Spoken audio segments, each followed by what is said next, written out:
Right. Good morning, ladies and gentlemen. Welcome to our class for today. Right. Our class will be past paper based, and I think I sent 2 papers yesterday. I think I'll only be able to do one of them. Then the other one I will do the 2021. Then the 2020 you can try to do it. Then maybe I can give you feedback. Then you can be able to check if you're in the right direction. So what you are supposed to discuss here is not necessarily the answer, but the concepts. And anyway, sorry also for my apologies for the morning. My timetable was saying that we're going to have load shedding earlier, but unfortunately it was there at 8. And the originally we're supposed I had scheduled it to the load shedding was supposed to be 12, but it was changed. I don't know if it will still be there at 12.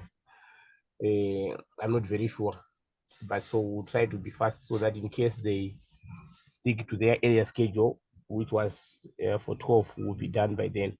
But it's not necessary to be too fast. So I will try by all means to see how we can be able to cover what we can. Right, whatever is left over, please guys, get time during the week to look at it, and then you talk to me. Then most probably, I think I'm going to try to make sure that our class for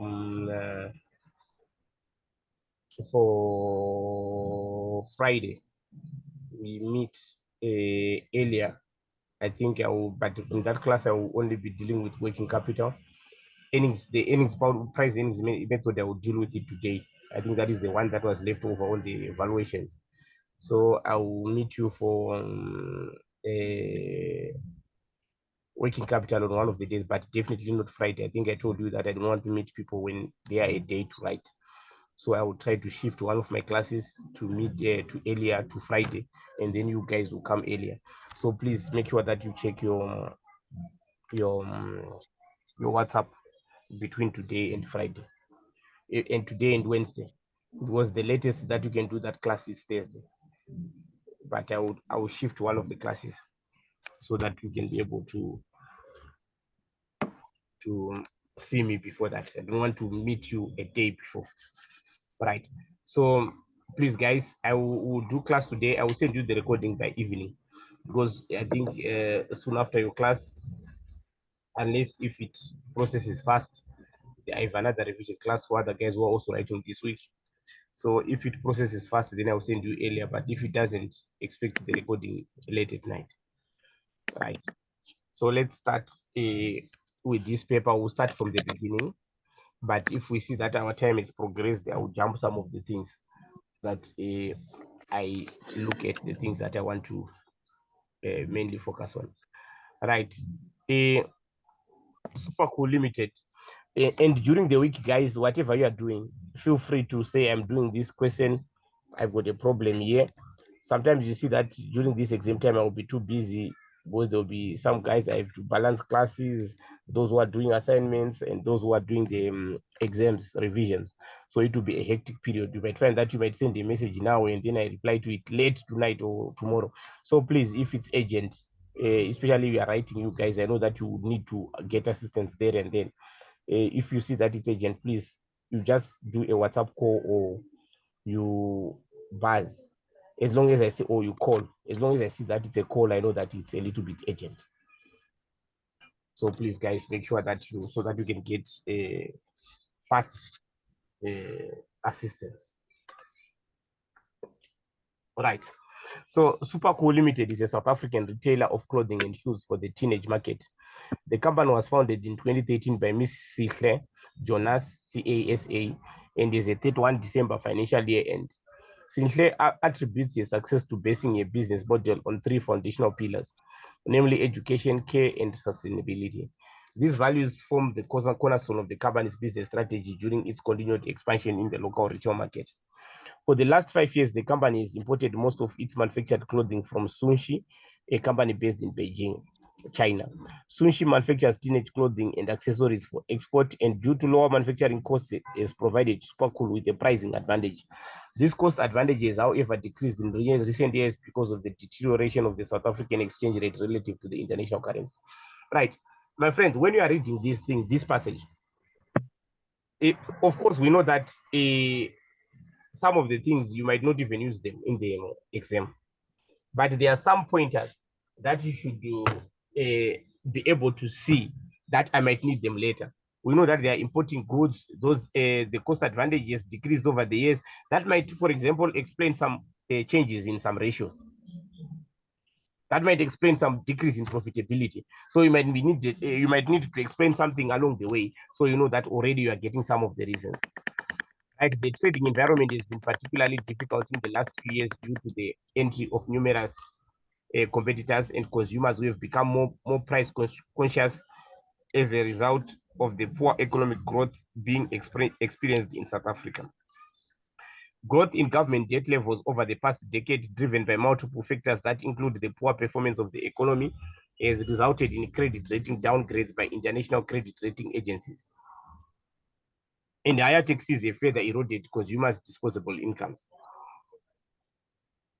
Super cool's performance has also been impacted by frequent electricity load shedding. Right, the significant economic and social disruption caused by the COVID-19 pandemic has further worsened the situation. Right.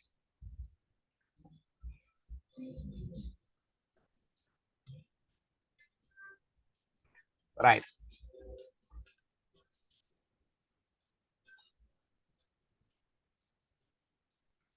The company has continued trading, but at lower sales levels, resulting in deterioration of operating margins. Despite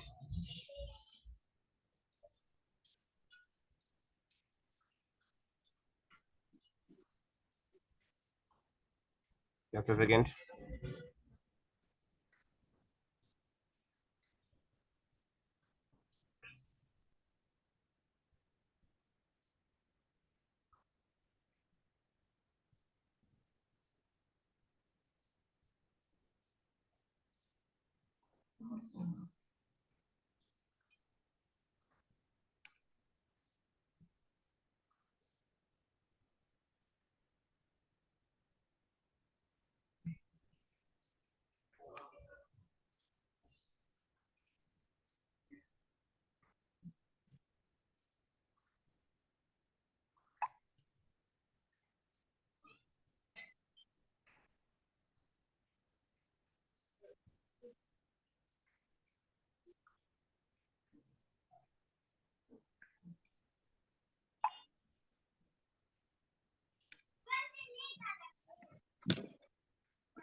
Right.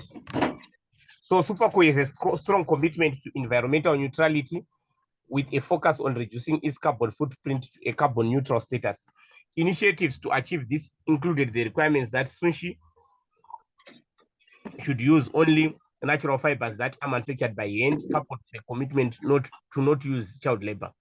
Since Sunshi was the only Chinese manufacturer willing to comply with these requirements, it insisted on an exclusive supply agreement with guaranteed volumes, with only the price being the subject to fluctuation. The imported clothing are basic garments that exclude the Superco branding embroidered designs, buttons, and labels. The company is a factory in Vereeniging that obtains the materials for detailing, which consists of adding small decorative features on a garment from local manufacturers, and there's a workforce which further customizes the clothing. This includes adding custom details which may be requested by customers, such as incorporating family names into custom clothing designs. Customers pay separately for these custom details when they place such orders. Suppliers for any personalization items are handpicked by Superco from responsible, sustainable sources. Right. Then during the 2020, the company found itself under extreme financial pressure, which are important factors, with difficult choices that needed to be made, which included potential staff layoffs, rationalization of the cost base, and an evaluation of the ability to continue as a going concern. The board therefore decided to undertake a strategic review of the business. In most categories, the company has in the last year been forced by market pressures and slow sales to discount its clothing prices and use markdowns to move stock. Input cost pressures have soared due to power outages that have disrupted both the manufacturing and retail aspects of the business, and the exchange rate has weakened further. In addition, transportation costs have risen, and the store is had to close completely during specified periods in line with the COVID-19 lockdown pressure. So you should be noting some of these important pointers. You might need them along the way. The lockdown has also halted imports, which resulted in the supply line from Sunshi being cut off and all manufacturing having to close down. The company also received an email from Sunshi advising Supercool that it was undergoing a restructuring process because it too had been subject to a prolonged lockdown period. Sunshi also indicated that it was in discussion with lenders about the continued future of the company.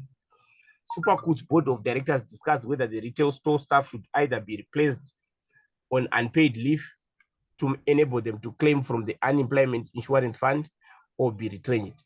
The board also suggested that other investment opportunities ought to be investigated. The following is an extract of the trial balance for Supercool at 30 November. Right. We're given the trial balance at 30 November, then additional information. Right. Let's go to the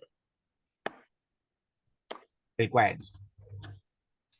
Calculate the cash operating cycle of Supercool at the start of January 2021. Right. So first of all, you have to know what is the cash operating cycle. Right.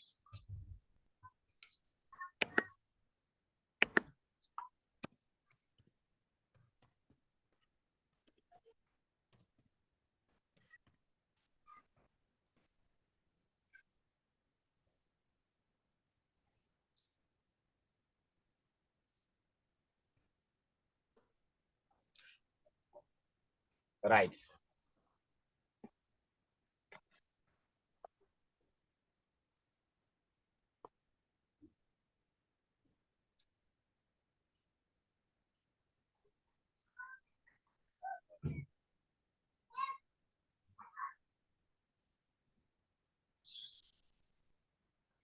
That's question 1A. I just wanted to check the question.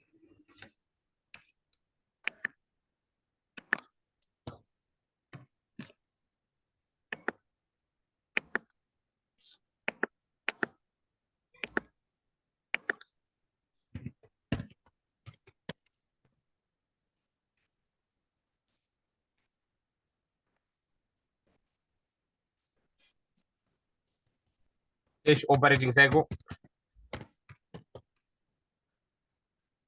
We can say debtors days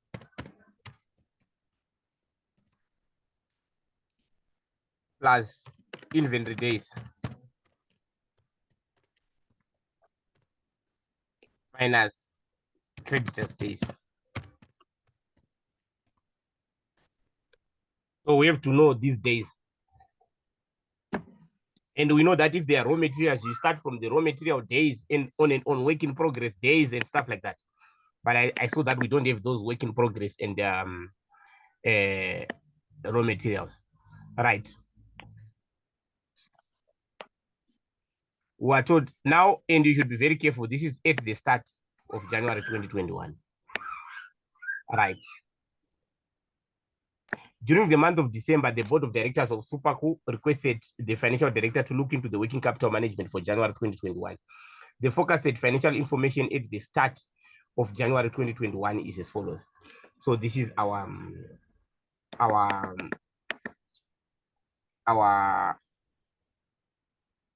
information.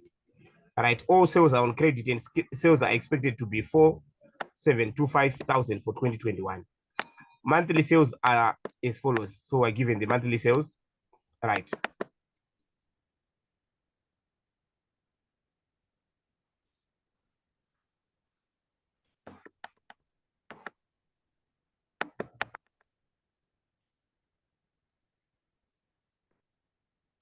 Right. We've been told that assume that each operational year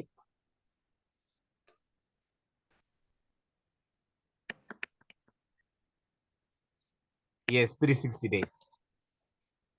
Assume that each operational year is 360 days. Right. So we would say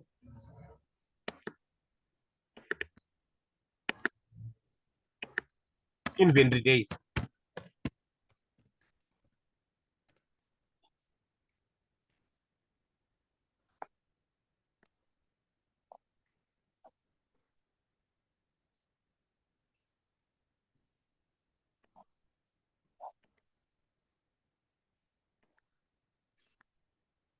If you know uh,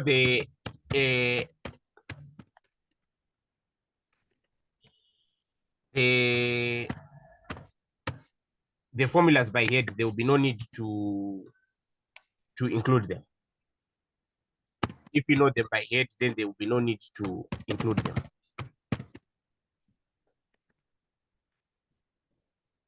And the 360, you have to check what are the number of days, because sometimes they can tell you that the number of days are 365, or they can tell you that it's 220. It all depends with what they are talking about there. Right, but we know that it's usually 360, 365. Right. Our inventory, we're told that it's 614, 250. Right. Then our cost of sales, we're given our sales, that is 4725. But we know that the gross profit is 40%. Sorry, I'm pointing to you so that we save on time. But you in the exam, so you have to know that, okay, I need my inventory, I need my cost of sales. So you have to find out what was the inventory, what was the cost of sales. Right. So here they didn't give us the cost of sales, but we know the sales. And if we know the sales and we know the gross profit, we can determine the cost of sales by finding 60%. So that means that would be our inventory, which is 614. And in some exams, they can say use the average. Right. So if there is the average, you take the opening times closing, but this was they said at the beginning. So I wouldn't think that we should talk about the averages.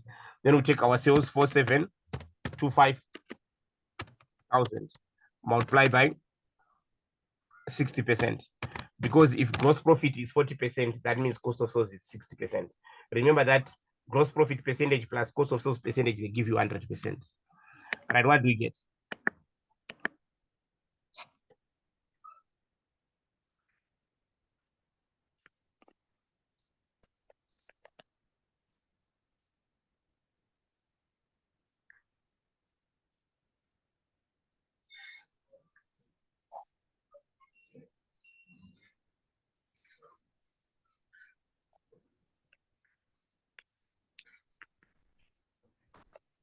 $78.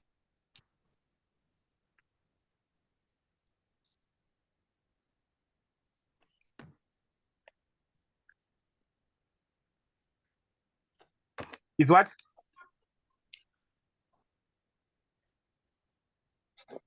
You said what? 78. 7-8 days. It's number of days. And you should check if sometimes they will say round off to 2 decimal places, but here they didn't talk about maybe we can round off to the nearest day. So we can say 78. But if there are percentages, maybe you should round off to the nearest percentage. Right. Then nearest to 2 decimal places, sorry.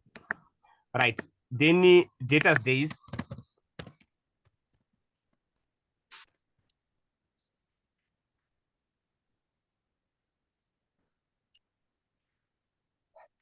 So this one is a combination of working capital and the ratios.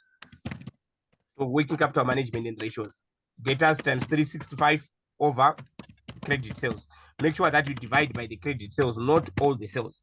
Make sure that you divide by the credit sales, not all the sales. Right. So we have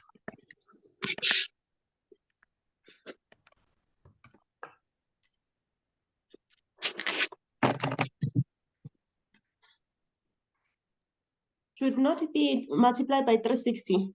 360, sorry. Because they said 360, isn't it?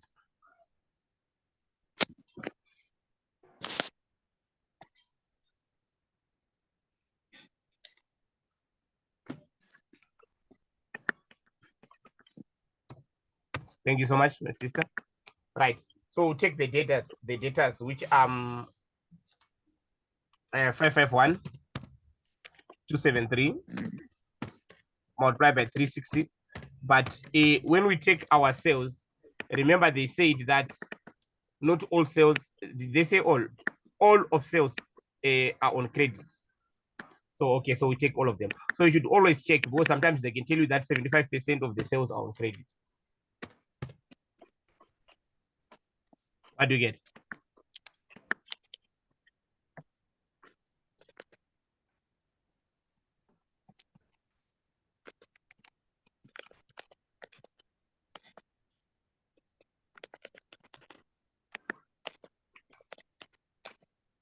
Isn't that figure too big? That's too big, Imani. That one. It's 42. Yeah, that can be okay now. I think there's a mistake that you made there. Yeah, it's 42. Thank you. Creditors days. Creditors days now. Are we given the credit purchases there?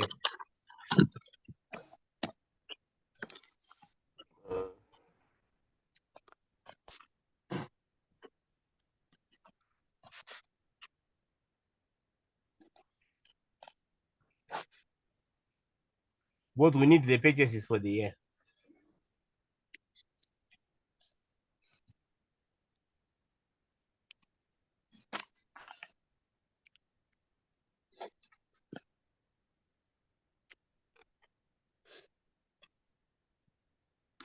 Was here we're told that credit purchases, these are only for January. We normally need the annual credit purchases. We normally need the annual credit purchases. Okay, super plans to pay 70% of the trade payables in January and defer paying the remaining 30% until the end of. All suppliers of the company require payment within 30 days.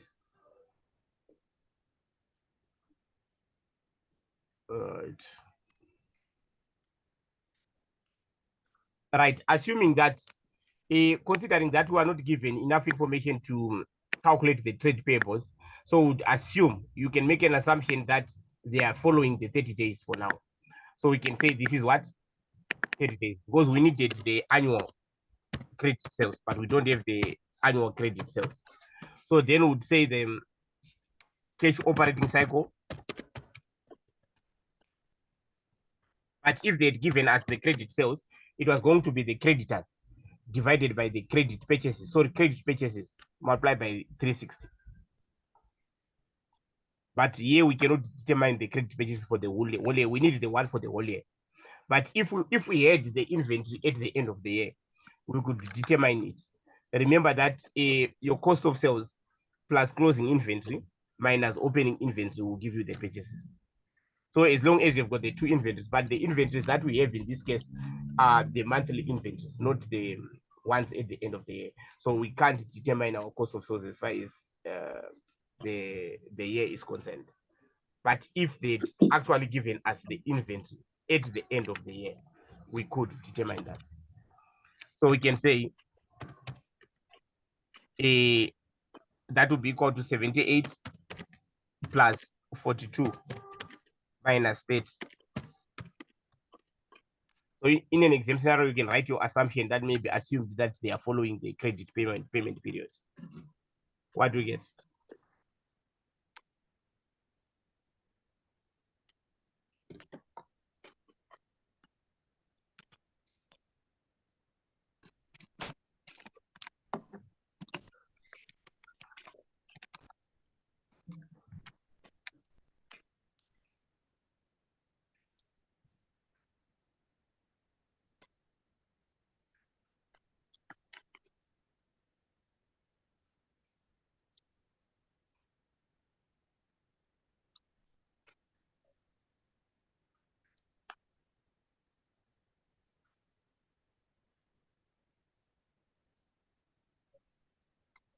Okay, thank you guys. 150 days. Does it go to that? I don't think so. 90. 90 days. Oh, I think you added the 30. The payables days is subtracted. thank you. Right. Any questions?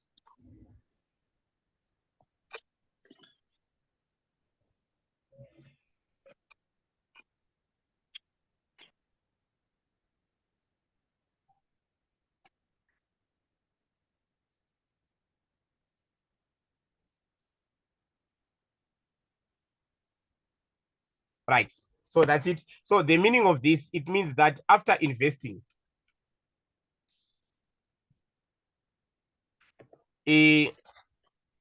after you invest your funds in your working capital, it will take on average 90 days to recover your money back. So this will help you in planning, so that you know that when will it be, how can I plan my working capital? How much can I get in loans? How much can I invest using short-term loans? Because I know that in 90 days I will recoup my money back. And it will also help you to plan, okay, so how should I fund my business within those 90 days? Because you need to build stock, you need to fund some other small assets. So you have to know how you are going to do it, how you are going to survive within those 90 days. So you have to find ways of surviving, because your money will only come after every cycle of investment. It will only come back after the 90 days. Right. Okay. So let's move on. Calculate the overdraft of Superco expected at the end of January. Obviously, when they ask you to calculate the cash balance, when they say an overdraft, it's just like calculating the cash balance. Normally, you know that is the opening balance. Then you add all the receipts for the month, then subtract all payments that you are going to make for the month. Opening balance, add all receipts, less all payments.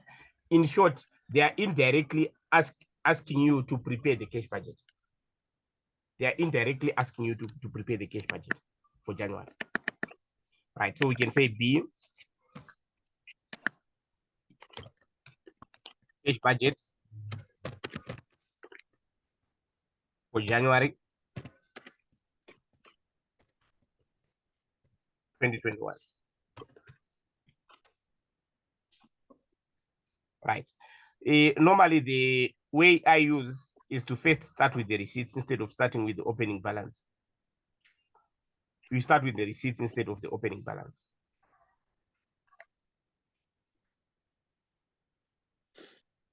Right.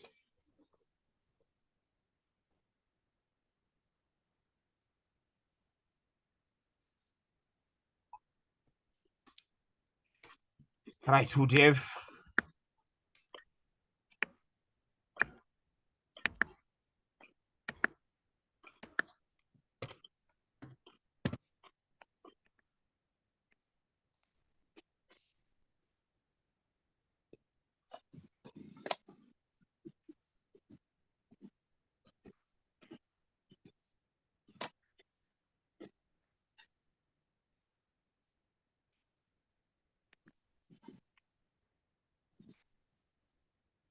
receipts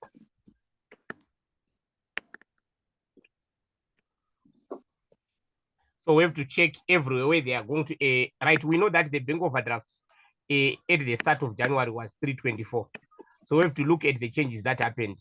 Right, you should look at everything, but if you can see everything, that at the top there is about the past results. So that's why I'm not looking at number 1 to 3. It's about past results. So that's why I'm starting at 4. So you have to check what is relevant. We're looking at January 2021. We're given the balance at the beginning of January. So we're not interested in what happened in the past. All right. And we're told that all sales are on credit. And sales, remember that we're only dealing with January. Let me just mention it here on our answer so that we know that we're dealing with January.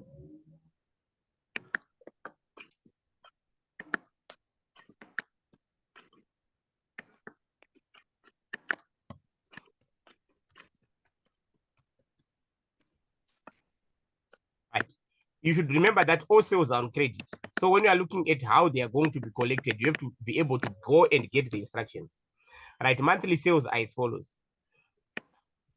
And these ones are not the monthly. These are for the whole year. So we're not going to use these ones. November, December, January. January is the forecast. Right. The November and December can also be relevant. Why? There might be sales on credit. And those sales on credit, some of them will be collected in January. When you are doing a cash budget, you are not interested in when the sales took place. You are interested in when the collection of those sales took place. So the November, December 2020 data can also be relevant because some of those sales may be collected during January. So what we're looking for are only the collections for January. So let's read number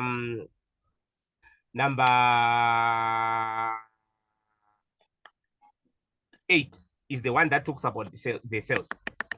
Number 8. So if we go to number, so you look at where is the information that tells me how they are collecting their sales. Remember, we know that all of them are on credit, right? So what that's super cool is a gross profit margin of 40%. Although super cool offers 30% credit, 30 days credit, that means they should pay after 30 days. Only 60% of customers pay in the month following purchase, while the remaining customers take an additional month. So what they are simply saying, 60% pay in the following month and 40% pay in 2 months. 60% pay in the following month and 40% pay after 2 months.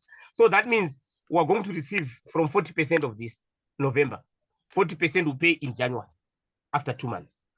And we're going to receive from 60% of this. Both 60% are going to pay a month later. The January sales, we have not yet received anything. So our receipts in January will be made up of the 40% of November and 60% of December. Before I proceed, is there anyone without that understanding who is having a problem with what I've just said? Okay, so we'd say receipts, collections from debtors.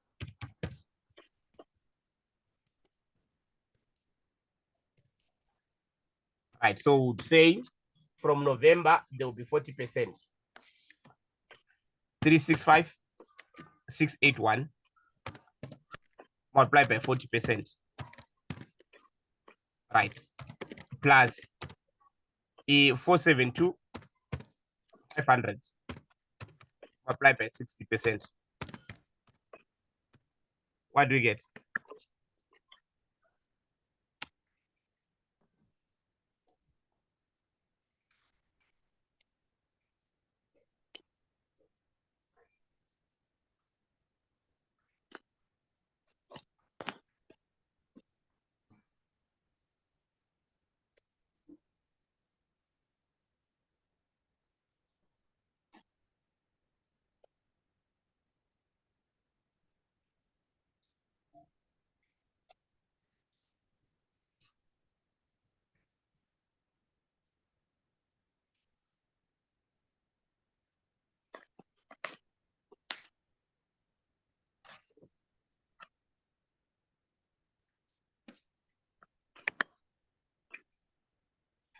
Four 429772.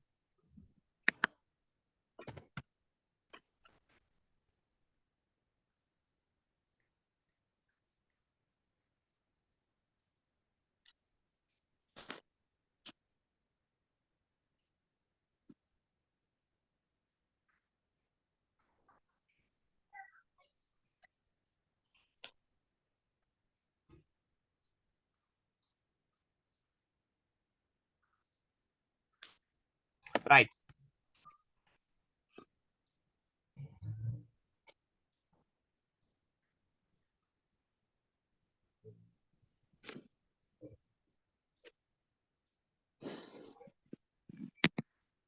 Then we check if there are any other receipts. Let's just check if there are any other receipts.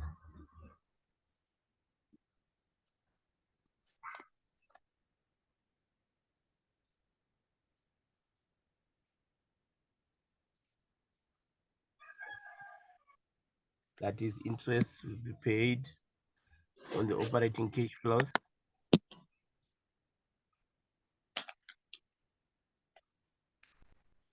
%60 of what? 405. What did I say here? Yeah, that's 405. You are very right. Thank you so much. Can we correct this figure? Remember, the January sales, we have not yet received anything.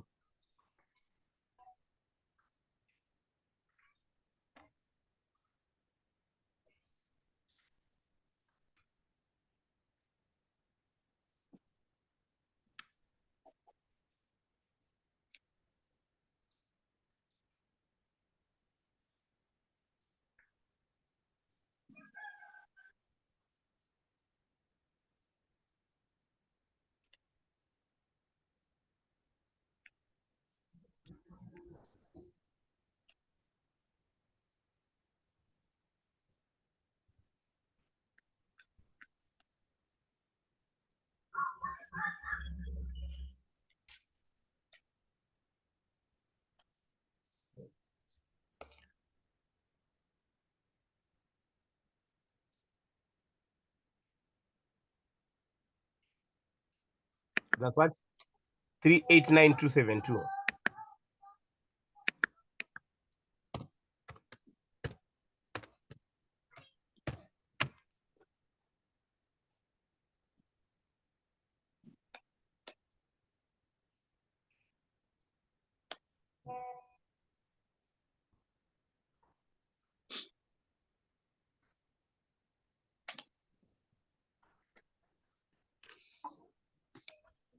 Right.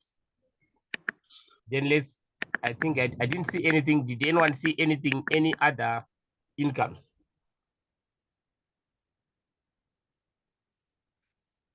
There's nothing that I see. Right. So let's look at the payments.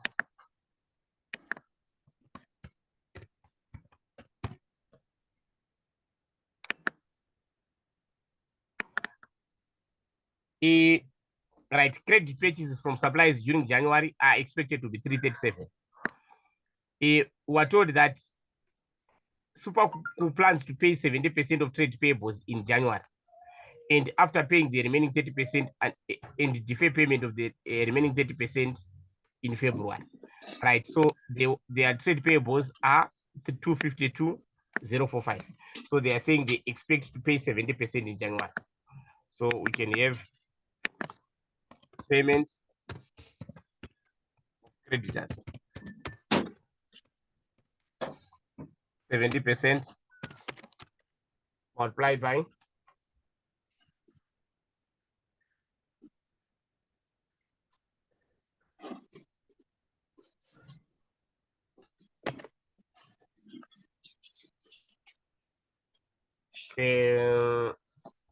252,045. What do we get?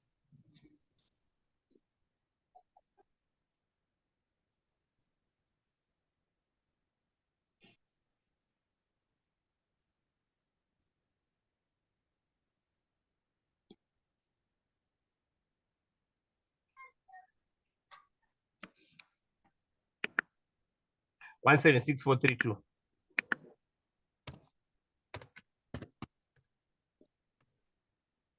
Right.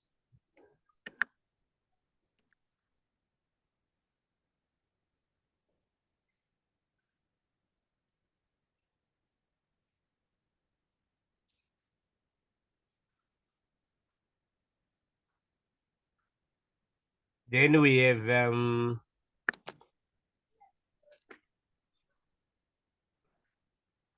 interest of 94,500 is due to be paid in January 2021 on fixed rate bank debt.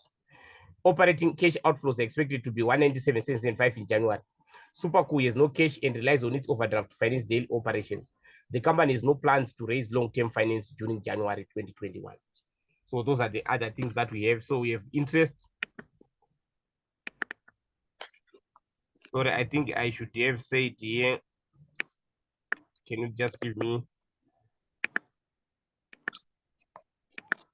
total receipts?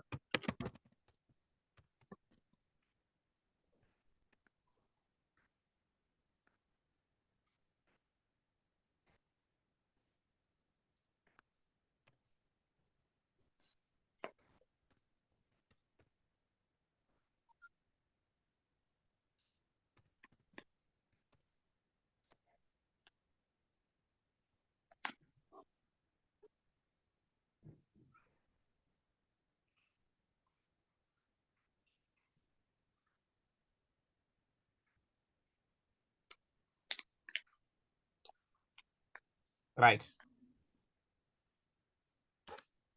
Then we've got operating,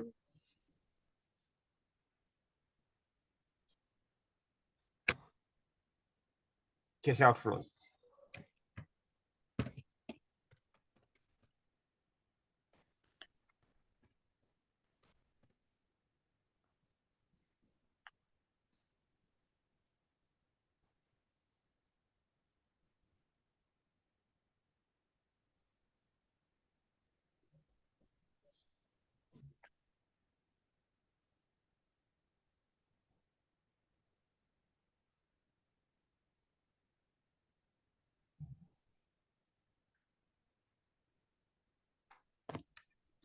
That is They are 197775.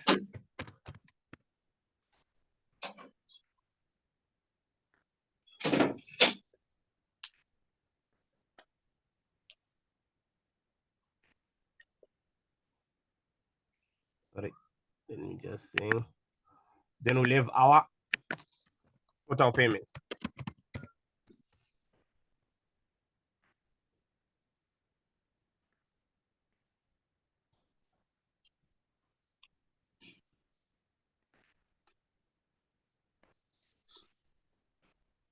Right. Then we get our net receipts or payments. That is the difference between the receipts and the payments, which is equal to this.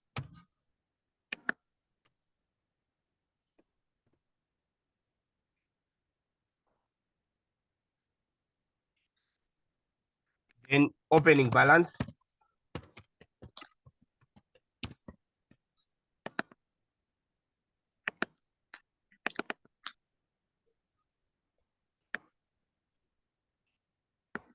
Our opening balance was 324,338. And it was an overdraft, so it's negative.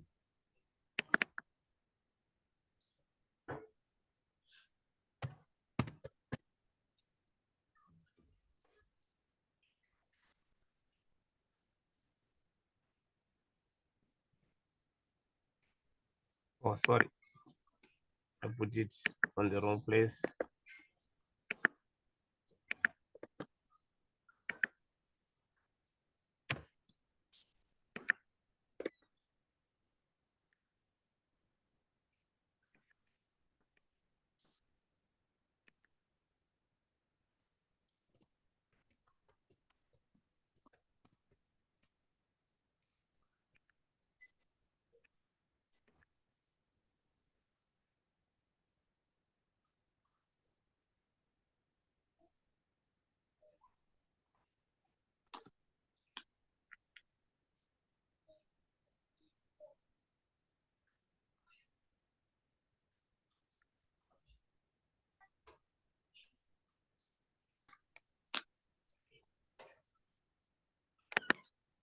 Right.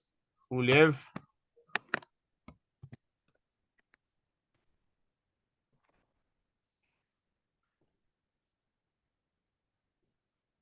so do we have any questions there?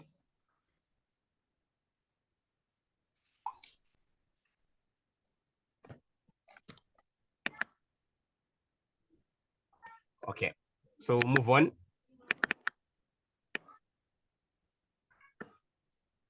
Calculate the current ratios of Superco at the start and end of January 2021. At the start and end. So there are two. Right. So Jeff.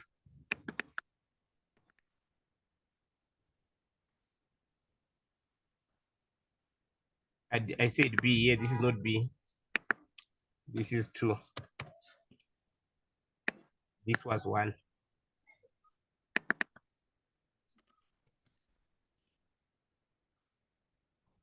Right, current ratio measures the ability of the entity to meet short-term debts using immediately available short-term resources.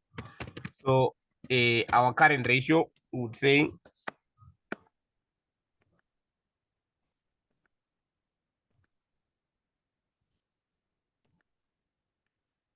current assets over current liabilities.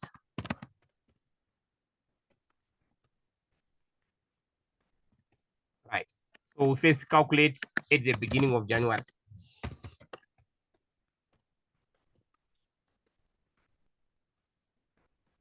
Right. We know that on the list that we are given, these are the balances at the beginning. These two are liabilities. These two are assets. So it will be these two divided by the total of these two. That will be our working capital, our current ratio. Right. So we're going to say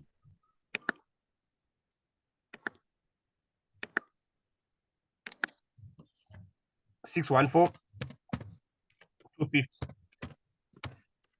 plus $551,273.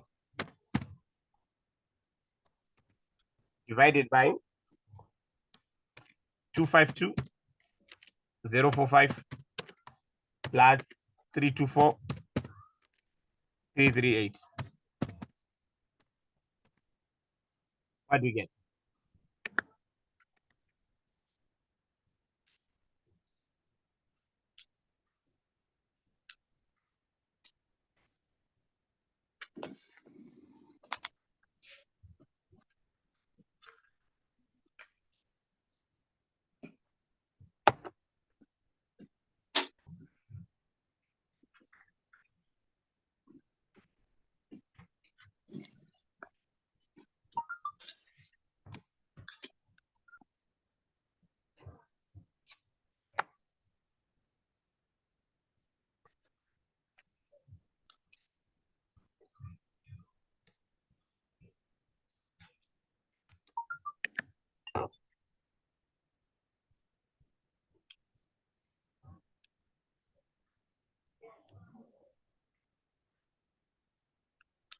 Right, 2.02 S to 1.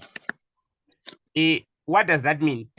It means for every R1 of liability, current liability that is to be paid, the company has got R2.02. The company has got R2.02. Right.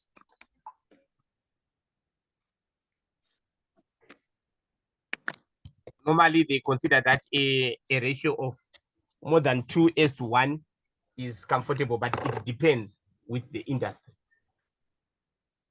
So for some industry, you might need a higher one.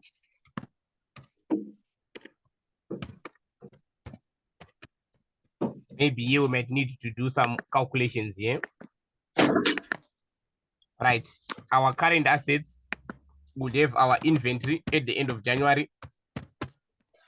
We are told that at the end of January, our inventory is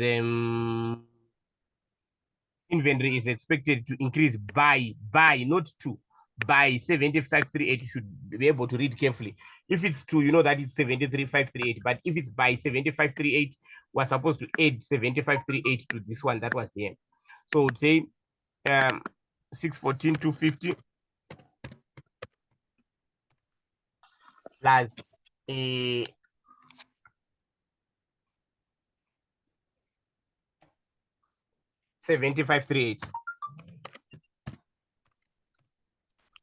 What do we get?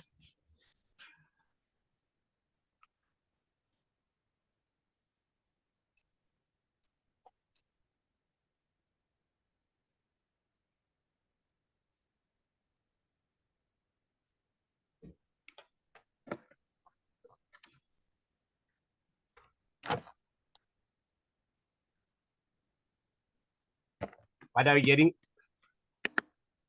684788.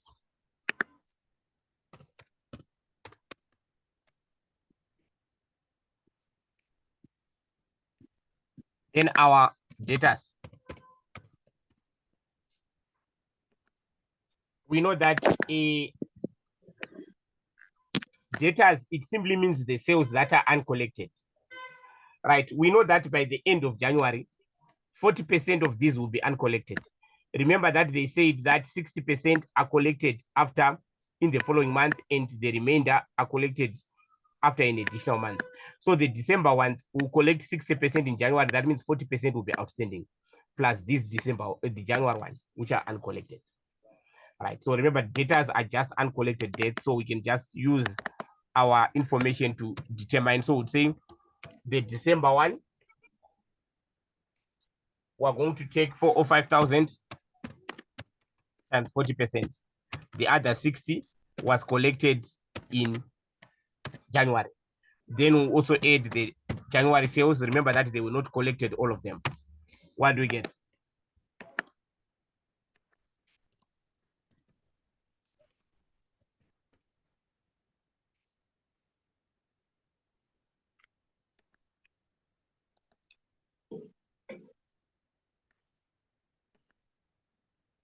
$634,500.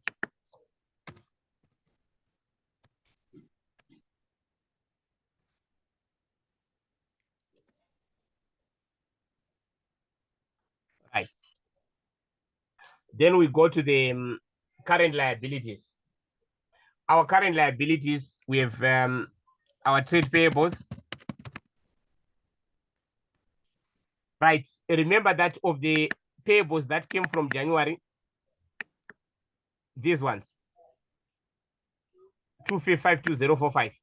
We read that only 70% were paid. The other 30% were still outstanding. Then plus the credit purchases for January. So we're going to say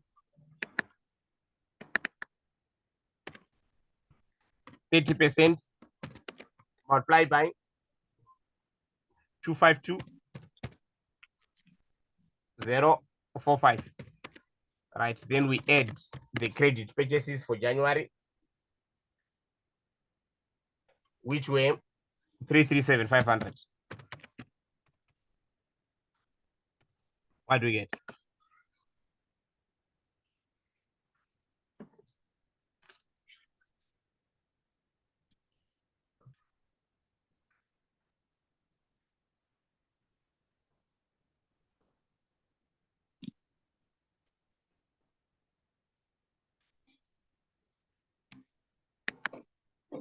$413,114. Thank you, guys.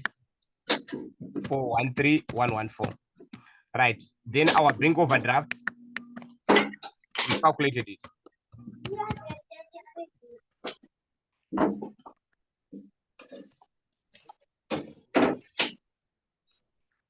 Here. Then we'll get our current liabilities.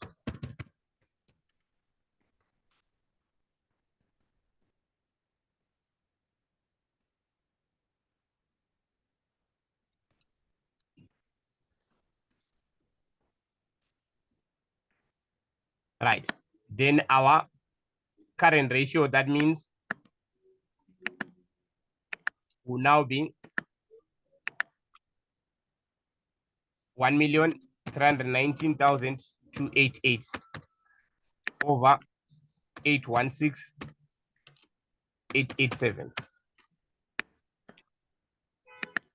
What do we get?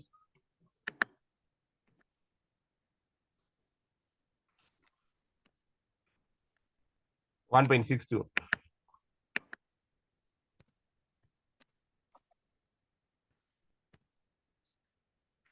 it has gone down to 1.62 as to 1. It has actually deteriorated. If they wanted a comment, that means the entity is less able to meet its short-term obligations from its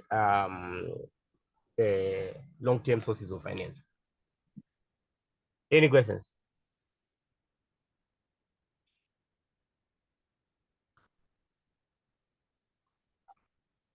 No questions.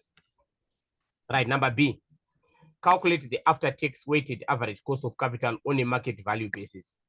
Right, even if they don't say market value basis, we know that in our exams, we should always calculate on a market value basis, unless if they specifically mention that you should use book values. If they say use book values, you just use the figures on the financial statements. You don't have to calculate the market values. Right. Remember, when you're calculating your weighted average cost of capital, you have to identify all the sources of finance that are on the question. That's the first step. Right. So if we can check here, you go on the statement of financial position, the liability and equity section. We have got ordinary shares. We've got irredeemable. I don't know what it is. Number 2, or irredeemable preference shares. They are stated here. Then debentures, then bank loan. So we've got 4 sources of finance. So that's the first thing, you have to identify them. Number 2, for each source one by one, you have to determine the cost and the market value. After determining that, then you can be able to calculate your work. So that means the first thing, we have to go one by one. Ordinary shares, we get our market value, we get our cost. Right. So usually you'd find that these notes that they give you, number 1, 2, 3, 3, those are the ones that will guide you in determining what you have to do. Right. So let's start with our number B here.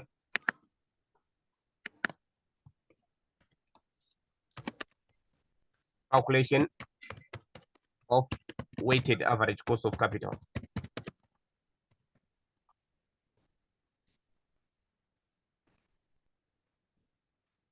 Start with ordinary shares. already you should know that in your head. Either they will give me the share price, then I will multiply the share price times the number of shares to get my market value. Then, or they can give me my earnings multiple. Then I will multiply it by the earnings to get my market value. Or they can give me the cost and the expected dividend and the growth rate of the dividend. Then I can use Gordon first to determine my market price. Then for the cost, you know that I can either use Gordon or I can use the capital asset pricing model. So already you will be looking for those things in terms of ordinary shares. You can refer to our previous recordings to see what they talk about here. So number one, that's where they are talking about the ordinary shares.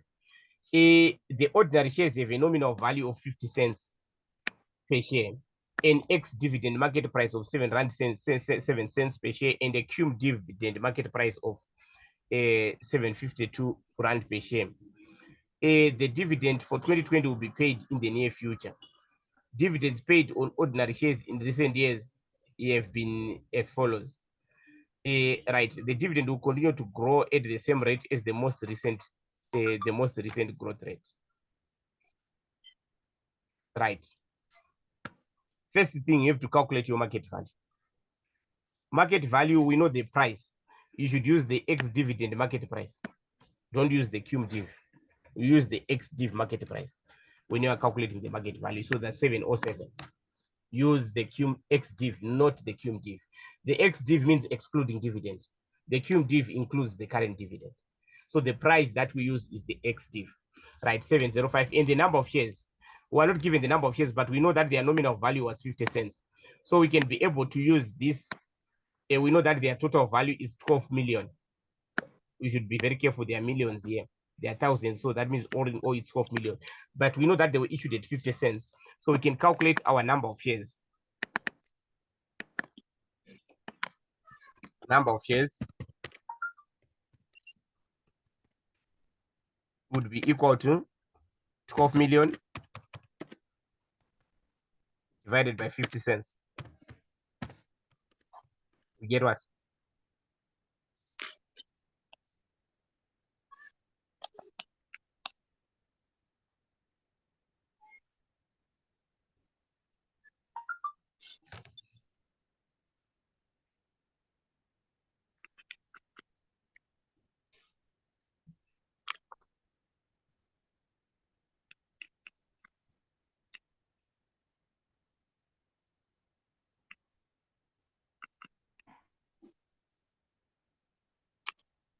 What are you getting? 24 million. 24 million. Right.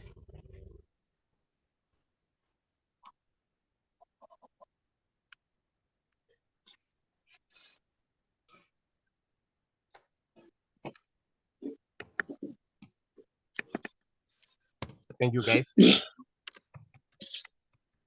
So that means the market value would be the number of shares would be equal to 24 million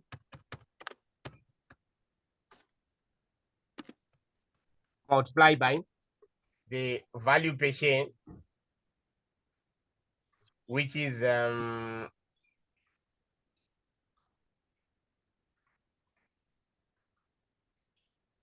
which were told to be 7.07. What do we get?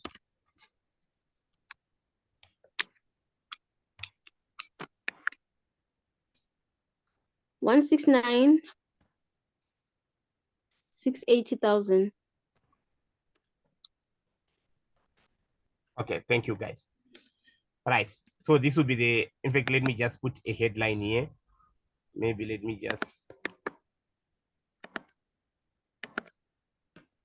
me say market value.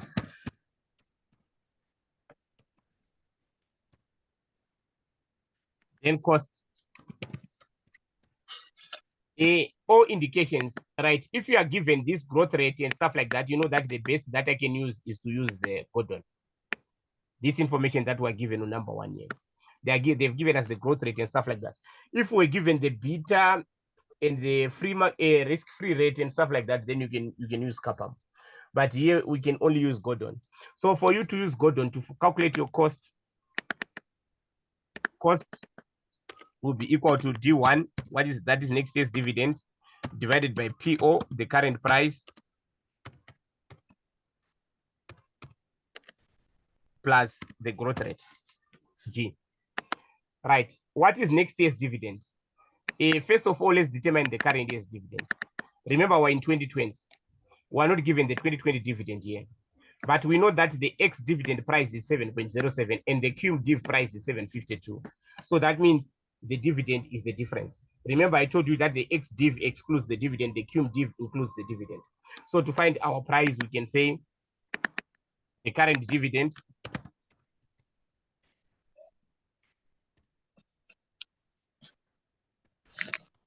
would be equal to 7.52 minus 7.07, which is equal to 0.45. That is our dividend. Right. Then the growth rates, our G, would be equal to, we are told that the growth rate will follow the most recent growth rate. That means the most recent from 2019 to 2020. That is from 43 to 45. So to get that dividend, we can say 45 minus 43. Remember that 0.45 is in rands, so to convert it to cents, it's 45. Then divided by 43, multiplied by 100. What do we get?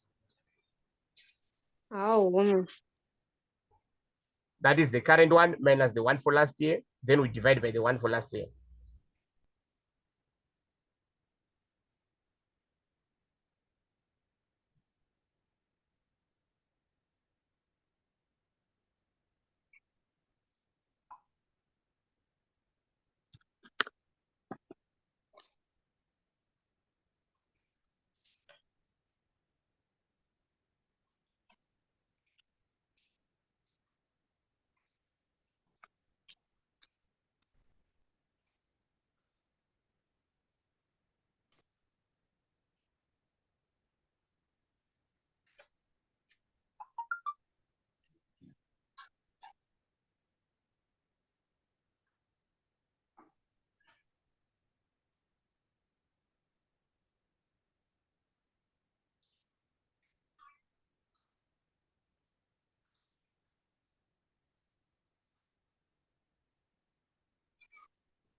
Right, thank you.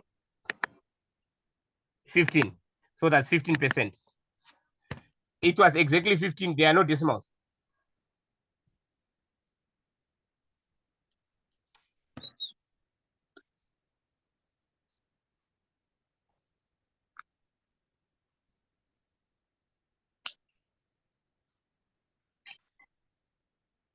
Oh, 4.65. Someone is Yes, getting sorry, 4.65. 4.65. Yes, it is Yes. 4.65.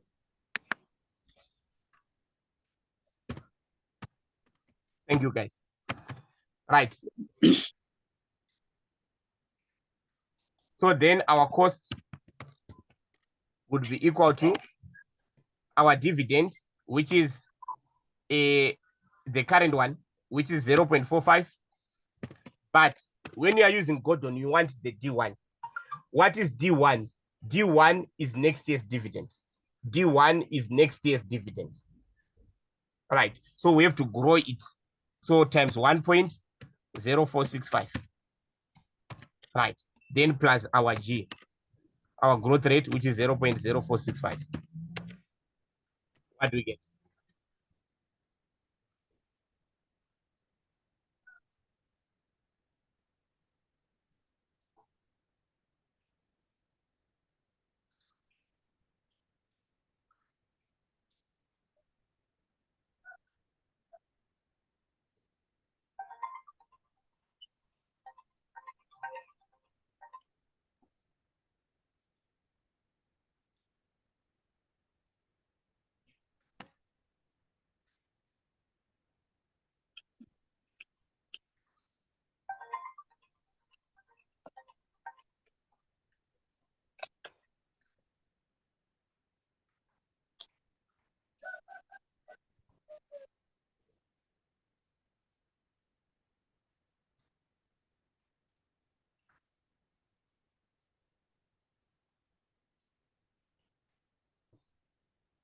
How do you get?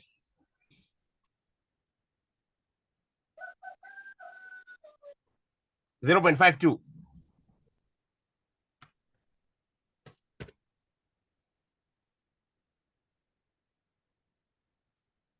Oh, sorry. Yeah, there's no division by the current share price. Sorry about that. We have to divide by a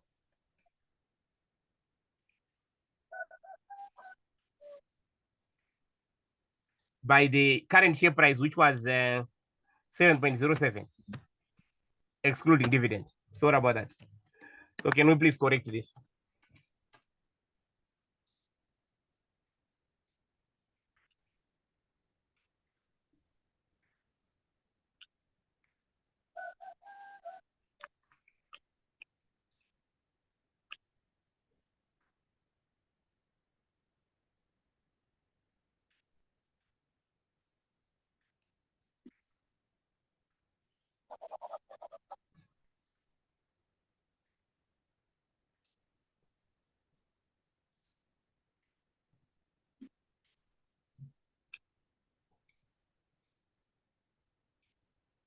Right, 0.11. Can you give me 4 decimal places?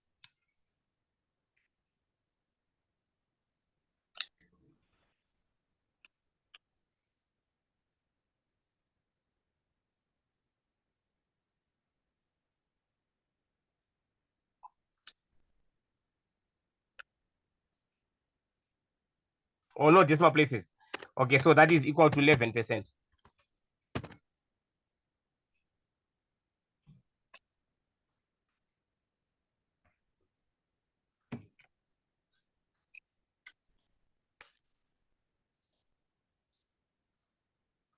Others, I do Someone have can decimals. try, please. Is What it I say? maybe a settings issue, Mr. Gamal? What is the issue? I'm saying, is it maybe a calculator setting issue that I don't get the 4 decimals? Yes, you can maybe your calculator is to 0 decimal places. Others, are you getting any different figure?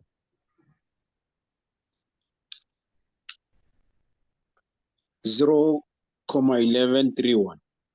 0.11 31. 31. Thank you, sir. We just got 11.31%.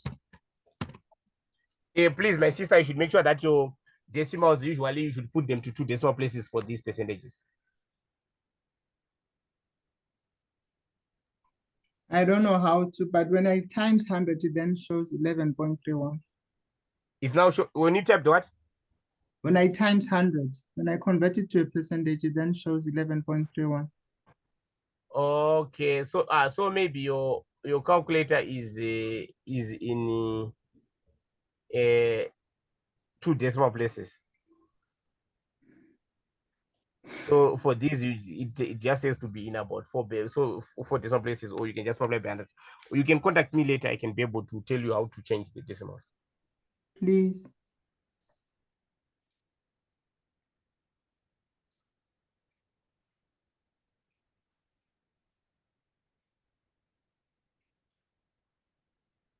Right. So that's it for ordinary shares. Then we go to preference shares. Preference shares, they are not redeemable. 5 million. If they are irredeemable, already you know that, of course, the market value is the market price times the number of shares. Then number 2, the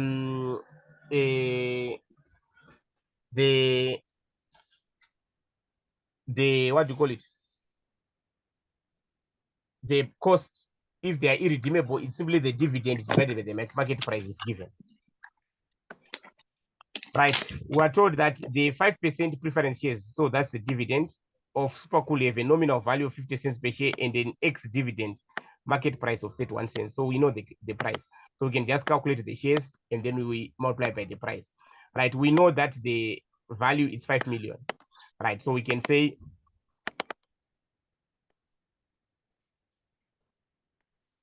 preference shares, number of shares, 5 million divided by 0.5. which is equal to what?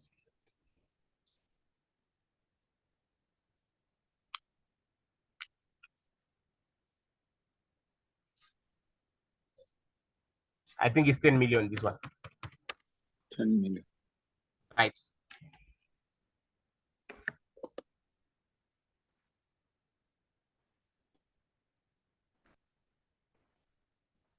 Market value.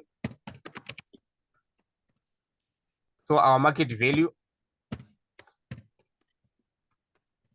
would be equal to 10 million multiplied by the price, which were given that is 31 cents, of which you get 3.1 million. Right.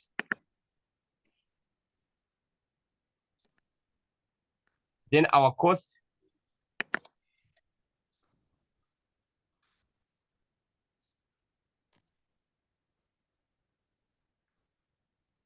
if they are irredeemable,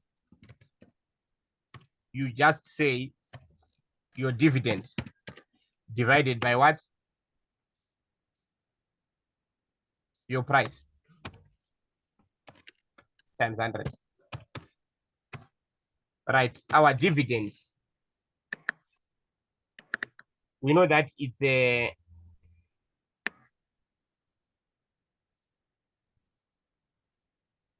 5%.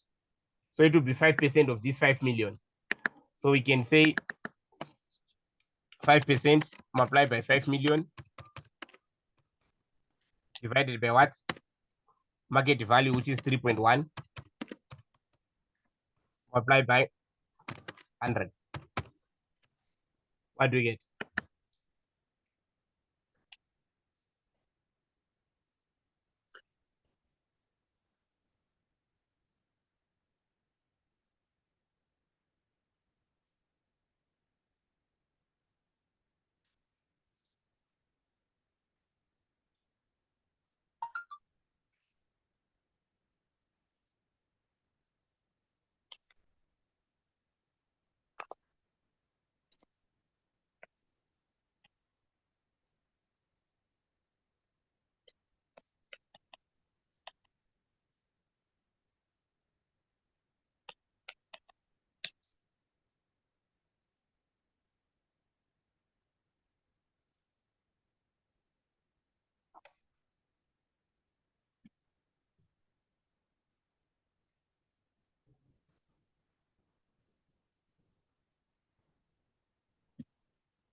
Right, 8.06%.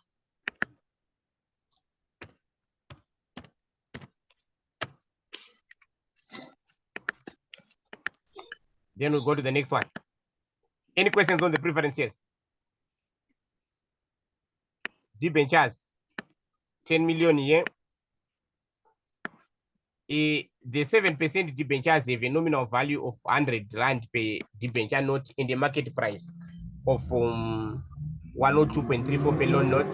Annual interest has just been paid and the debentures are redeemable in 4 years' time at 5% per premium to nominal value. Similar debenture notes have an interest of 7%. Right. So they have our debentures.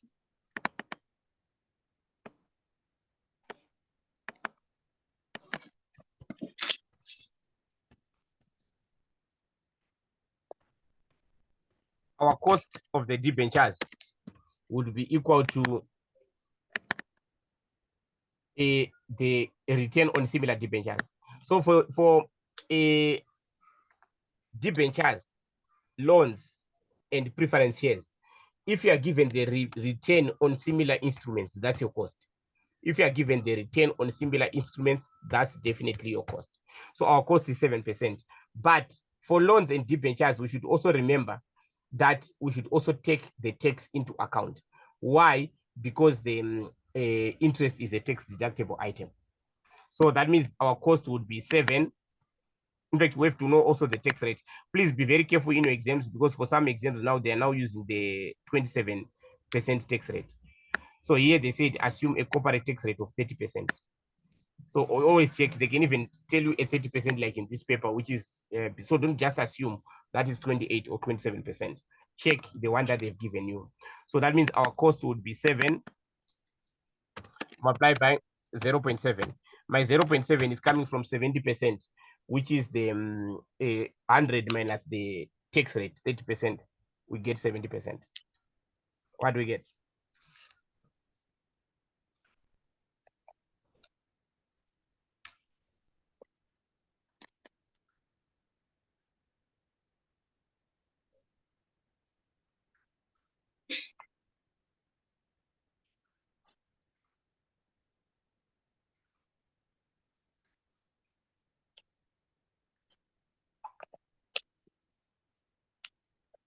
Thank you. 4.9%. Right, now our market value, you find the present value of the future cash flows. Your market value will be the present value of the future cash flows. Right. So we say our 4.9, sir. I can't hear you. So You the wrote 5 is the 4.9. sorry, the 5 I wanted to type percent, it was by mistake. Thank you so much. The 70%, that's what I explained, that to take out the tax rate, because interest is paid, is tax deductible. So our tax rate is 30%.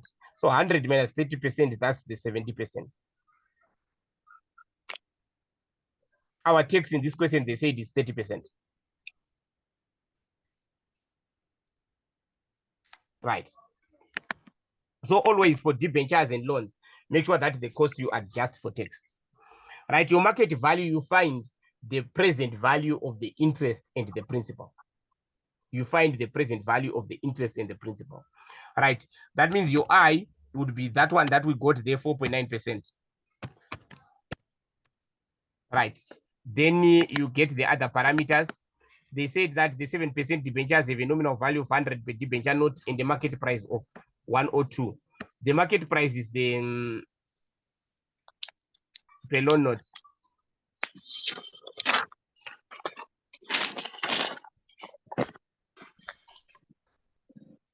Oh, so there was no need for us to have a complicated calculation here. Because normally what you would do, because if they give you the market value, you assume it's correct, but it can be wrong. All right. Let me just show you what you could have done if they, but you might find even a different answer from that. But if they give you a market price, then assume that market price. But if we're not given this 102, then we're going to say annual interest has just been paid. The annual interest is 7%. So we'd say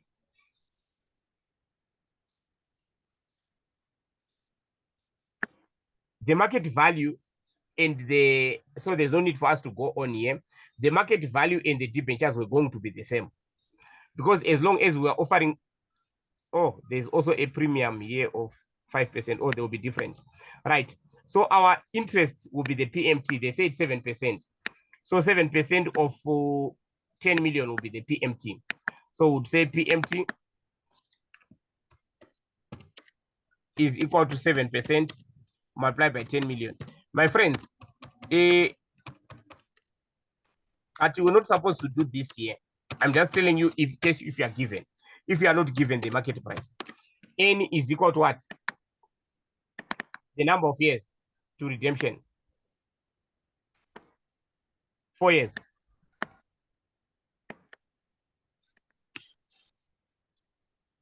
Sorry, and this one, sorry. The PMT you also multiply, because it's tax deductible, you multiply by 70%. Can you multiply this by 70%? Can you give me the figure? Can you give me the adjusted figure there?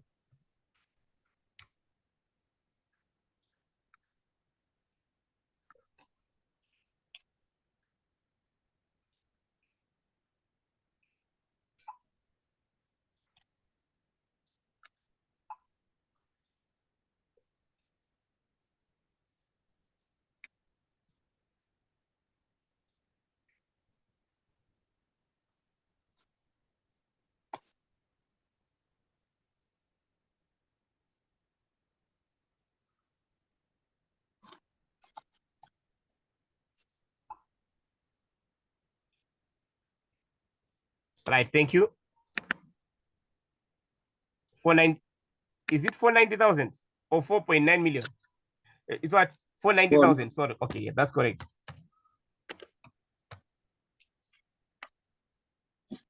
I said PMT is the interest. So you take your interest rate times the nominal value of the loan. So this one is the interest rate that were given. They said it's 7%, and the loan, the value is 10 million. Your PMT when you're dealing with debentures or loan is the interest. So they said these are 7% debentures. If you check here, these are 7% debentures. Is the PMT will be the annual interest paid on the loan. Then the loan is for 10 million. So 7% of 10 million. Then to make it after tax, that's why we're multiplying by 70%. Does that answer you? So you just take the interest rate, not the market related interest rate. They are just the same here, but they can be different. Right, then the FV is the redemption value. The FV is the redemption value. These are for 10 million. When we say redemption value, that means the amount at which they will be bought back at the end.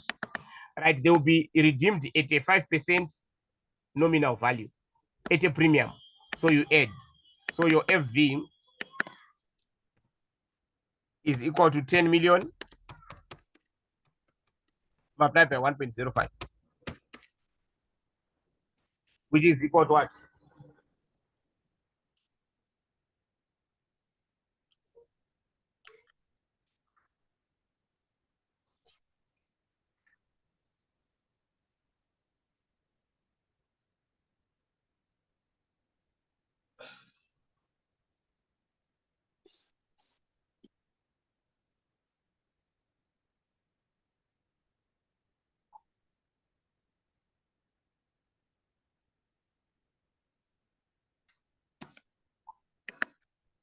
10.5 million.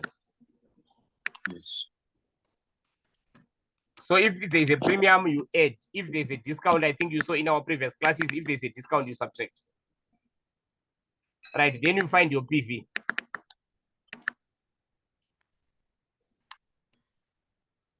But as I said, you were not supposed to do this in this particular question.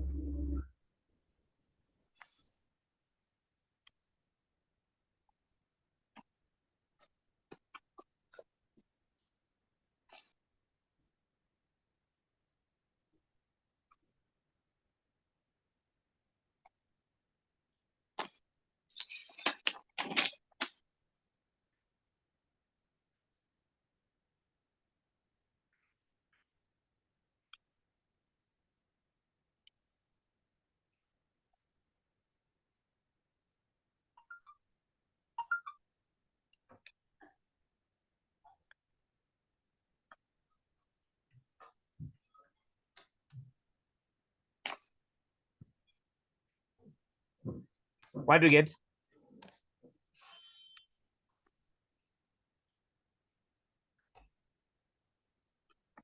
One, two, and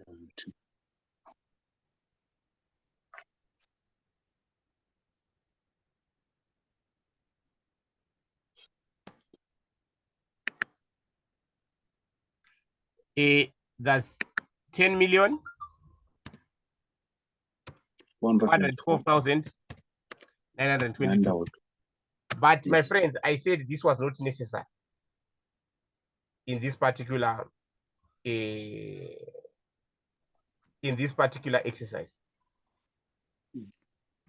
This was not necessary in this particular exercise. Why? Because we're given the market value. Because we're given right. So because we're given the market value, let me just show you how you're supposed to calculate this. Sorry, Eugene. Yes. I understand it was not asked, but can you just take me through to getting the PV? So I would have to. Which calculator are you using? It's the EL738. Sharp. Yes, sir. Can you clear it first? It's, yeah. You've cleared it. Clear, yeah. Then can you first type the number? So can you type 4.9? Yes. Enter.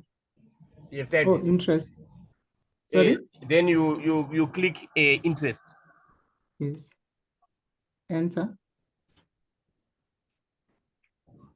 Are you done? Yes. Type Yes. for 90,000. Yes. Then click PMT. Okay.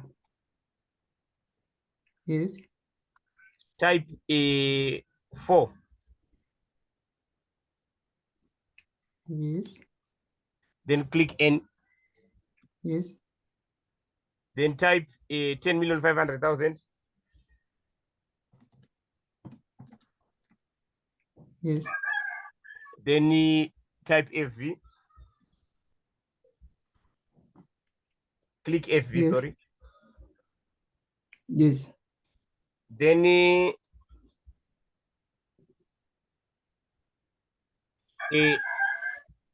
then you say comp PV. Comp is for computing. Comp PV. Yeah. CompPV. Yes. Okay. Are All you right. getting it? Thank you. Yeah. Thank you. Okay, thank you so much. Right.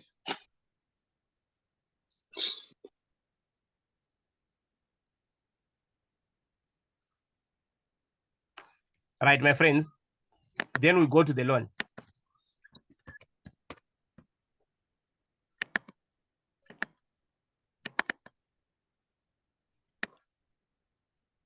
Our loan is for 3 million. Then we were told Sorry, that. before you go, Hello? sorry, before you go to the loan, Yes. you my were boss. saying this calculation was not Oh, necessary. so. Thank you so much, my man. Thank you so much. Yeah, we're not supposed to do that because we are given the what? The market value. Right. So our answer that we're supposed to use is this one. Right. That means number of debentures. Thank you, my man. We say this is equal to, we know that these debentures are 400 100 per debenture. So we take this figure here, 10 million, and divide by 100 to see how many are they. So we say 10 million divided by 100. We get what? 100,000 debentures. Then we know the market value of each.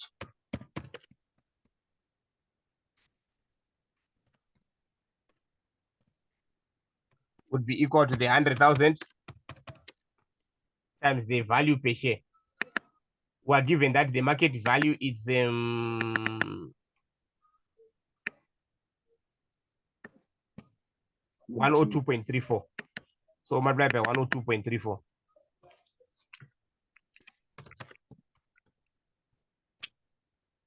We get what? So this is the one that we're going to use. Is it 10,234,000? Can you verify this figure? Yes, it is. Okay, so we're not going to use this one for this question because they've already told us the market value. But I was just showing you in case you are not told. If you are not told, then you have to use this. You use this formula even if you are dealing with the redeemable preference shares. It's the same formula. Loans is the same formula. Redeemable preference shares only if they are redeemable, not the irredeemable that we have. Only if they are redeemable. And you should know that for preference shares, we don't take the tax into account. Why? A preference dividend is not tax deductible. So the only difference is for redeemable preference shares will not take the tax into account.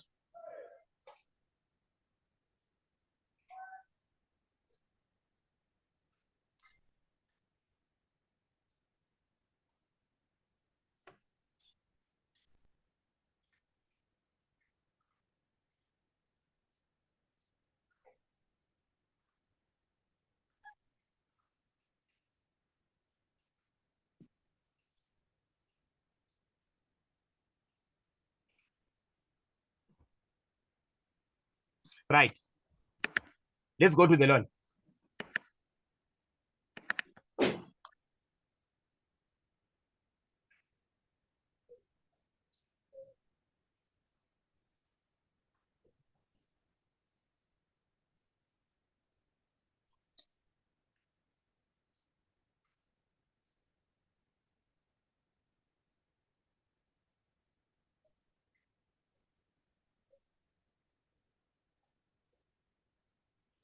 Right. We are told that the long-term borrowings of Supercool consist of 10 million of debentures and a 3 million loan. Right. The loan, we're not told anything else here.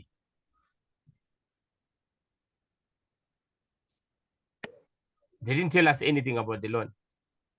Is there anything else on the loan? Let me just check.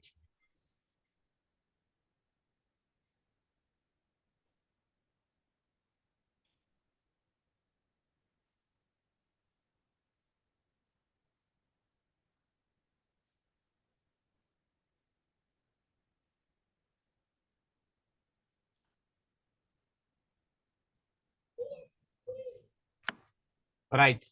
Let me just check, because we need to see on this loan if there's anything else, because we can determine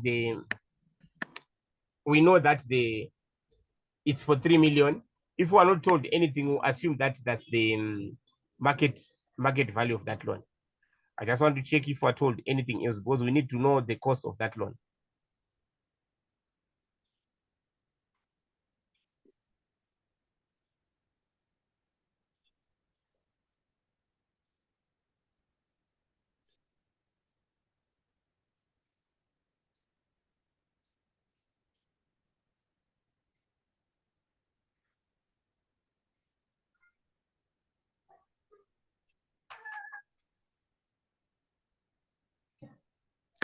There's nothing else.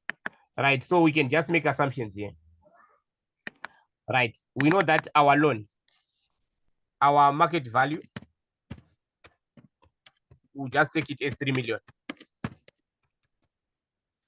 Since we're not told anything else. Then the cost, we can just assume that is the same as, I think there's not missing information there, the same as for debentures. Because we're not told anything, we can just assume. It's just an assumption, guys. Because there's nothing else that we're told about them.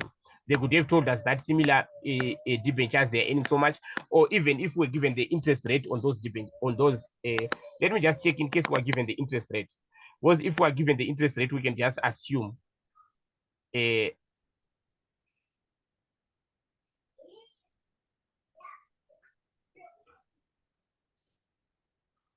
no, we have it. The loan is for 3 million. And you were told that interest here is on the bank loan. It's on a fixed rate. So we can say the cost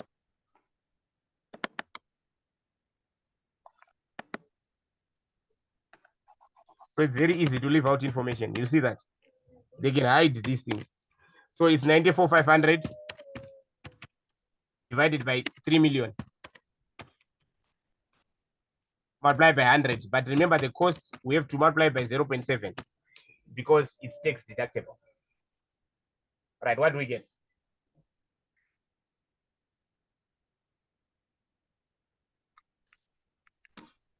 So information can be mixed up, my friends.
Thank you. 2.21.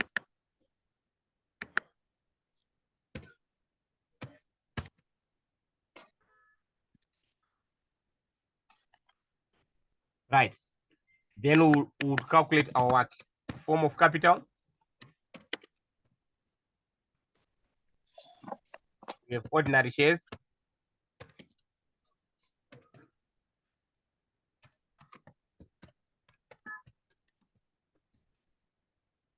Preference shares.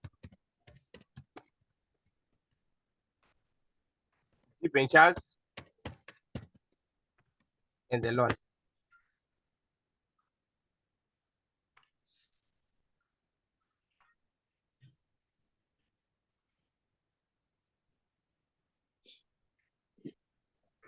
Just, Eugene, just clarity, please. Yes. Is the loan, does a bank overdraft qualify to be a long-term loan? No, Or a it bank just- overdraft is not included. Oh, it's just, okay. A bank overdraft is not included in the capital structure of the business. So this is not loan, this is not the overdraft. that This is we're not dealing an. with here. Did they say the overdraft? If I it's the think so. overdraft, then I'm wrong. Bank debt. They just said bank debt. So I just assumed I'm that. just Remember checking. that this one is a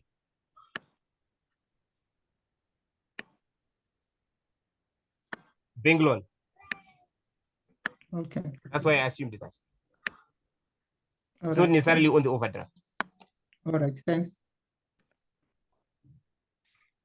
Right.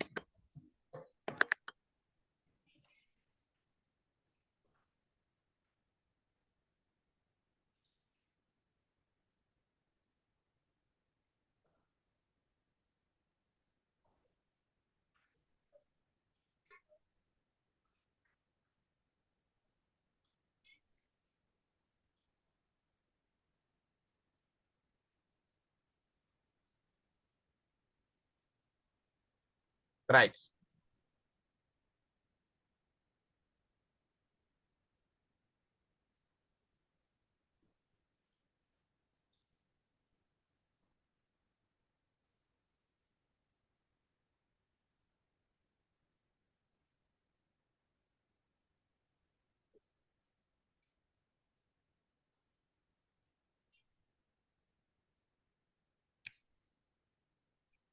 Next weekend, sorry, we have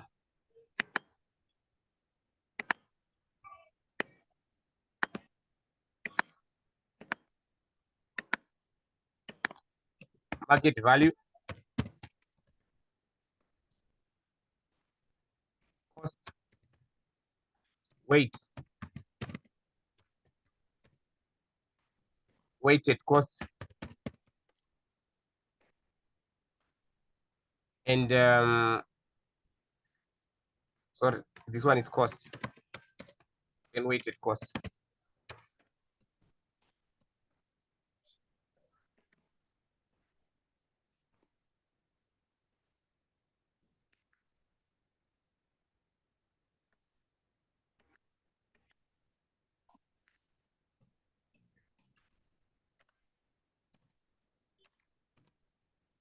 Right.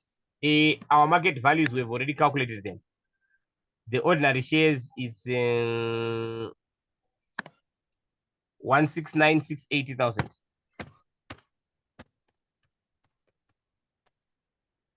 Preference shares is 3,100,000.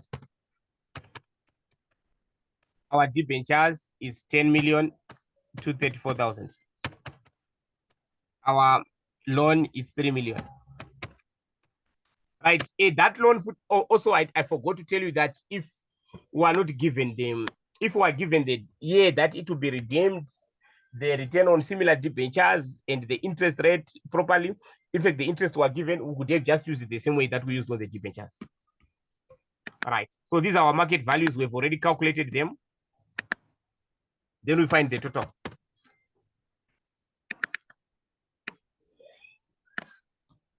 Now to find your weight, to find your weight, it would be the market value divided by the total times 100.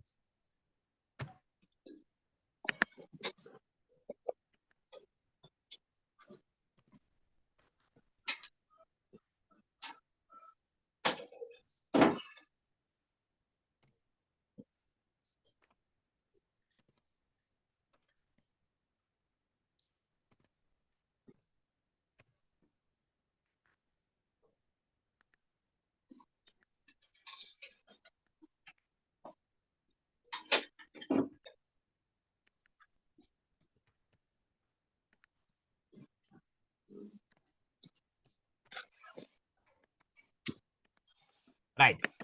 Then your cost, we have already calculated it. For ordinary shares, it's 11.31.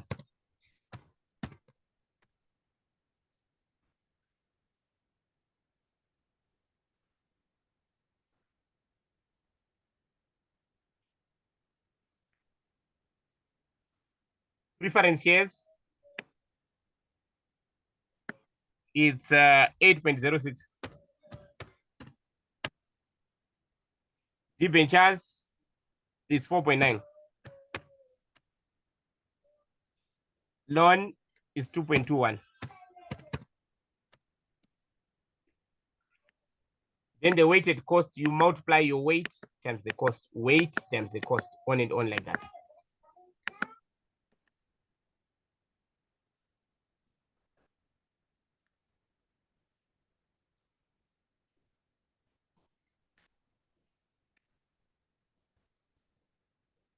Right, you would say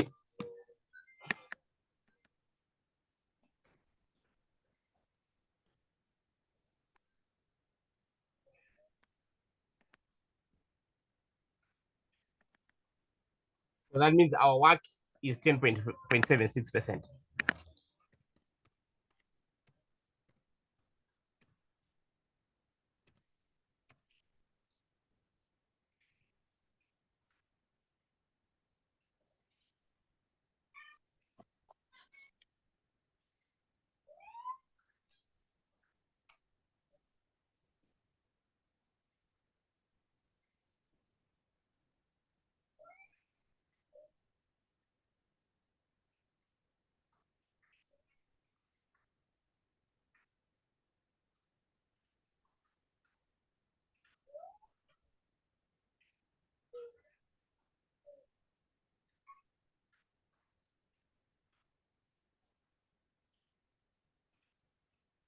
Right, any questions there?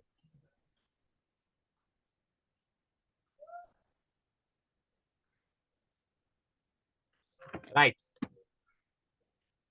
Then the next question, discuss the circumstances under which it is appropriate to use the current work in appraising an investment project. Right. The current work, we normally use it under the following circumstances.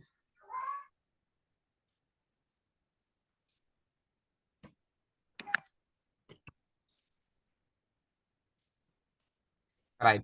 The current work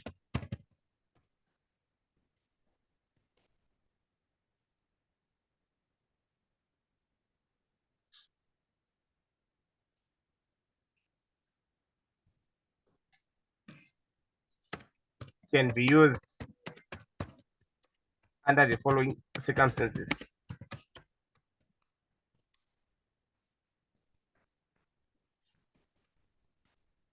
Right. If it approximates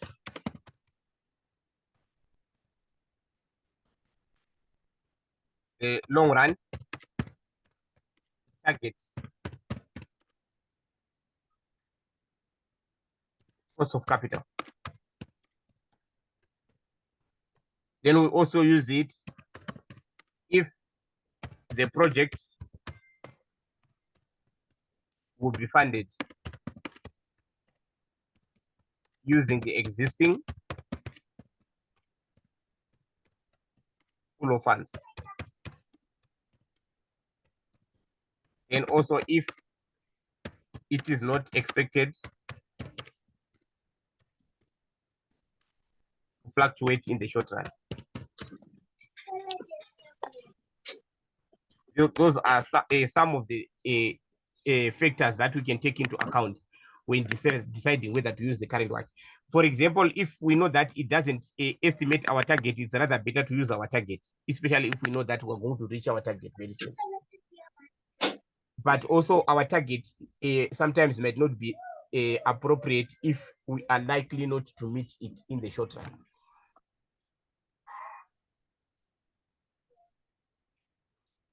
Any questions?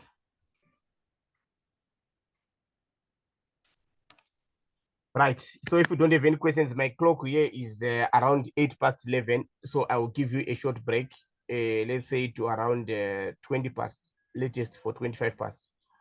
We just want to push and see what we can do on the. I'm mainly interested in the earnings multiple method, so that with the remaining time we can see what we can be able to do it until maybe around past 12. So please, I will give you a small break. So we'll continue. I'm not going to change the ID. You just use the same ID. Maybe you can just mute yourself so that we don't hear you there. Thank you so much.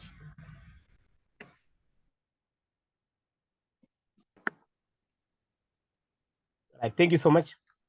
Right, so we'll continue. Right, this is one of the reasons why I wanted us to also do this class, because on the we didn't do the price earnings ratio, price earnings multiple method of business valuation, which is also very important. So look at it here. Then also, before I forget, there's also one area which is not here, which is the net present value. I thought that maybe we did that recently. Was it last week? About 2 weeks ago. So I thought maybe it will still be fresh in you, so that I didn't mind about it. Please just be able to also calculate your NPV and your IRR. Please, it's important. But I just left it because I thought we just did it recently. Right. Stitchless uncle, Mr. Sam Okono, 73 years, is the owner of Super Wings Korea's Private Limited. He started the business 13 years ago when he retired from his job as COO of an international logistics company. Right. Sorry, just a second.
Right. So I think right, he started the business 13 years ago when he retired from his job as COO of an international logistics company. Super Wings was Mr. Okono's lifelong dream, and since inception, he has poured his soul into it, sparing no investment to ensure the company is always ahead of the curve. Most of the employees are fairly young, dynamic, and energetic and passionate, and they've been with the company for 7 years on average.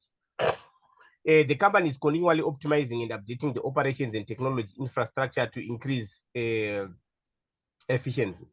In June 2020, Super Wings invested in technology for real-time tracking and improved options for delivery times. In line with their strategy to be more customer-focused, Super Wings also invested in new customer relations management system, which has proven to be of great benefit in managing relationships with customers. Some of the improvements include a revamped website, new applications, additional contact center, and customer service resources to ensure a fluid user and customer experience, faster response rates, and enhanced service delivery. The company has strict controls on information security and confidentiality on the information managed in the CRM system. In the long term, the company plans to migrate to utilizing fuel-efficient vehicles, alternative fuels, and technology. Due to his failing health, Mr. Okono is considering selling his business. He trusts Sihle's business acumen and has offered Supercool the first option for the purchase price of 50 million. Right. The management of Supercool is considering the offer in light of the fact that in just a few short months during 2020, the COVID-19 crisis brought about changing the way companies in all sectors and regions do business. Consumers have moved drastically toward online channels, and companies and industries have had to respond in turn. Supercool recognizes that to stay competitive in this new business and economic environment, they require new strategies and practices. Consequently, the leadership of Supercool views the acquisition of a Korea company as a strategic move. A Korea division will give Supercool competitive advantage by controlling a large portion of their supply chain, as well as providing them with diversification of revenue sources into an industry that is currently growing exponentially. It will also likely lead to cost reduction and other synergistic benefits. Mr. Silse Jonas has instructed the financial director of Supercool to investigate the acquisition and respond to the acquisition price proposed by Mr. O'Connor. The following information relates to Superwings Korea. Right, okay, we have that information.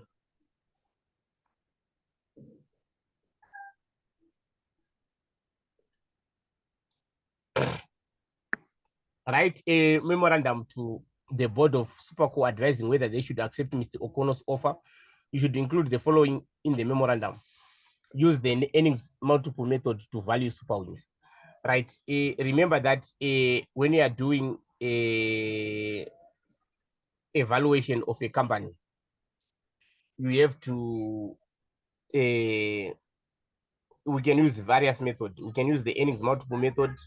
We can use the net asset value method. We can use the free cash flow method. So we did the free cash flow. I think the net asset value will also do it here. Then we're going to also use the earnings multiple method. Right. So the earnings multiple method, they said you can ignore the synergies between Supercool and Superwings Koreas. So we're not going to take into account the synergies. Right.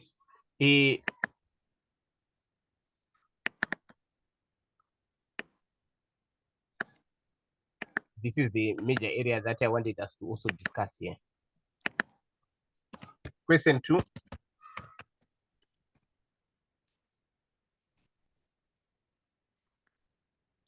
A.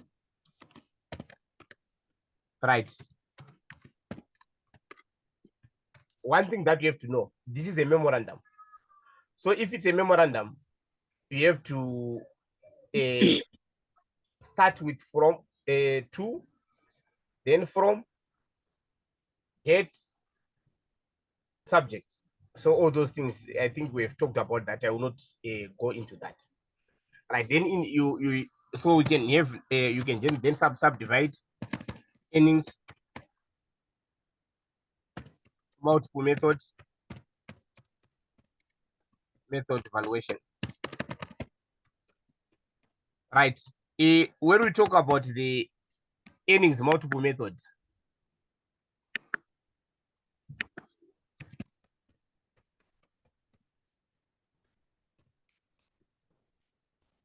to get your price earnings valuation of a business, you take your sustainable or your maintainable earnings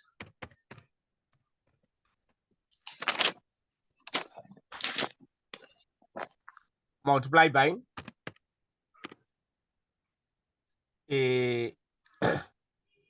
adjusted multiple. So before you calculate the value of the business, you have to calculate what we call the maintainable earnings. Right. The earnings multiple valuation method bases its evaluation on historical profits. Right. Now to get your you have to go and check calculate your maintainable earnings from the data that were given. Right. So that means we're ignoring the synergistic benefits here. Right.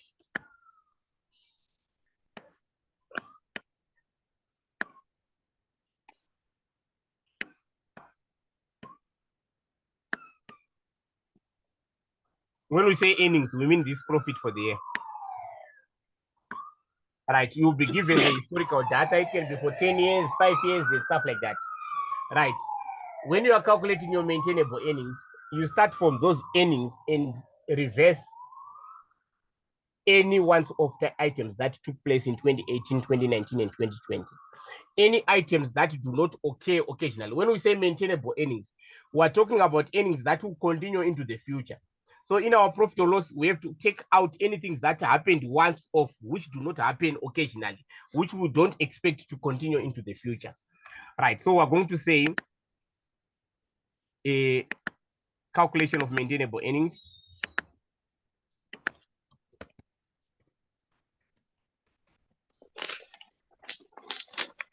Maintainable earnings. So you start from the profit for the year of each financial year that is presented. So we have 2020 up to 2018.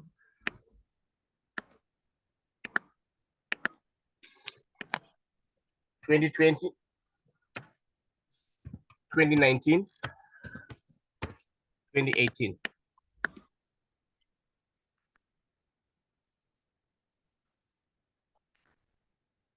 Right.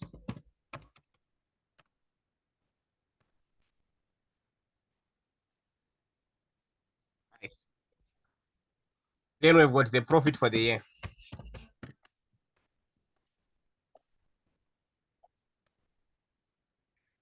So we take the profit for the year for each year, which are the ones that I've highlighted there. So we have 5867,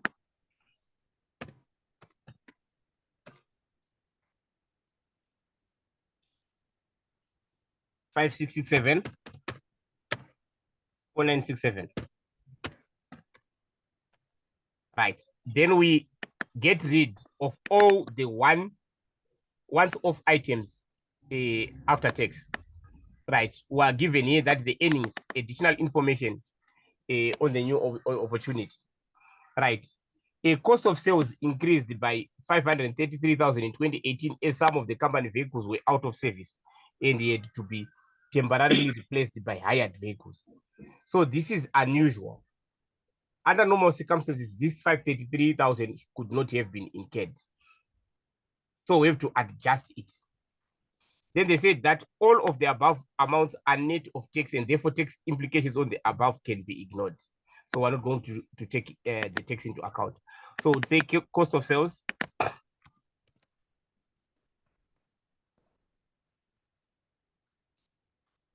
$533.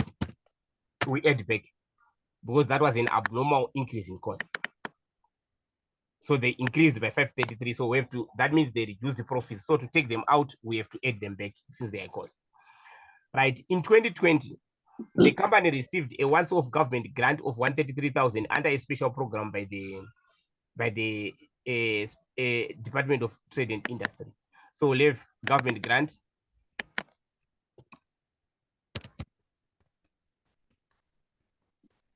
This is in 2020 minus 133. My friends, when you are reversing an income, you subtract. When you are reversing an expense, you add. So you should know that when we are reversing the expenses, we add, the incomes we subtract. Right. All once-off items, those are the ones that we are reversing. That means those things that just happened, which we don't expect to recur or happen every year. Other operating expenses in 2019 include a 267,000 insurance payout, which was received by Super Wings in September 2019 for loss of a key member of staff member in an accident. Right. We don't expect that to recur. Insurance.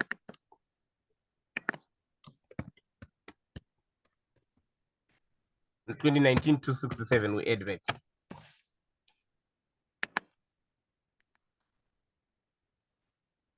Then Super Wings profits have grown steadily since inception and are anticipated to grow at an average of 4% per annum in the foreseeable future. The required rate of return to be used in valuation of Super Wings is 12%. Similar companies listed on the JSE trade at an average of PE multiple of 11. Right. Okay. So that one, that's okay. Then we can get our maintainable earnings for each year.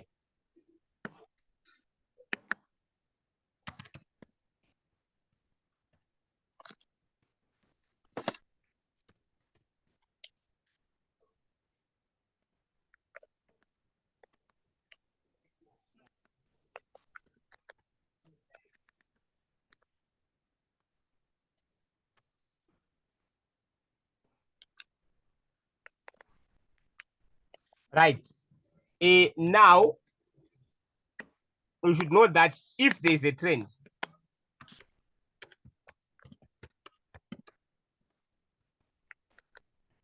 that is earnings always increasing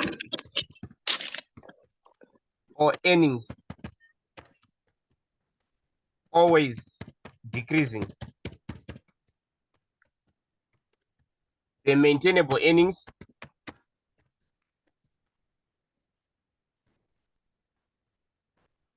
will be the earnings of the latest financial year.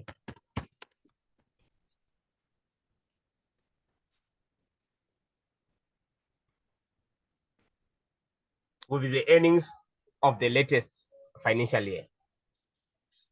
Right.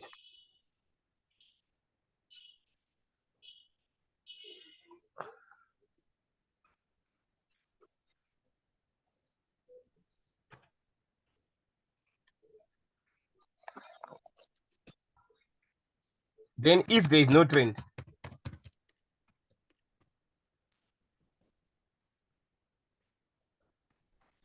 use weighted average.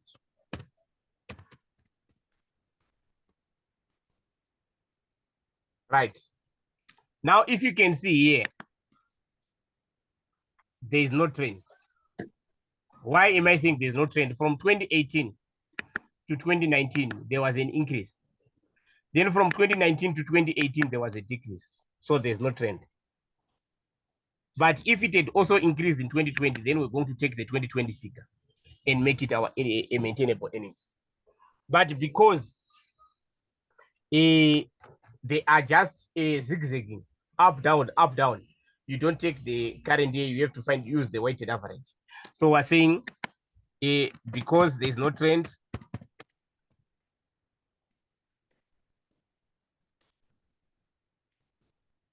use weighted average. So that means our maintainable earnings, we're going to wait. How do you wait? You look at the number of years. These are 3 years. So you put your weights here, starting from the highest, 3, 2, 1. If there were 5 years, you're going to say 5, 4, 3, 2, 1. The latest year we have the highest weight. Because remember that the latest year will most likely reflect what is happening currently. So the highest weight will be placed on the latest year. Then you add, this is 3 plus 2 plus 1, this is 6. So our maintainable earnings would be equal to 5734 times 3 over 6 plus 5934 times 2 over 6 plus 5500 times 1 over 6.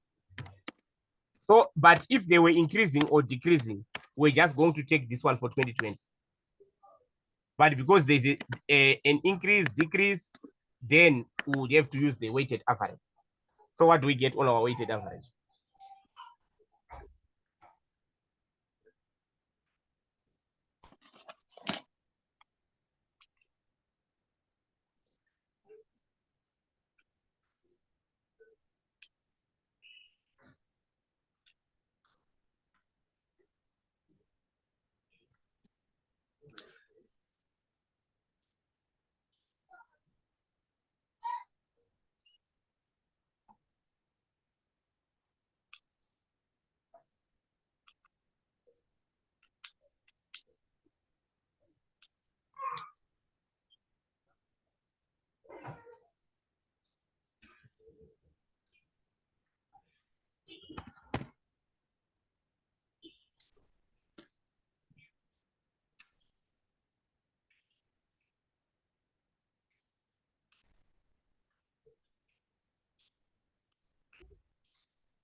Right, thank you.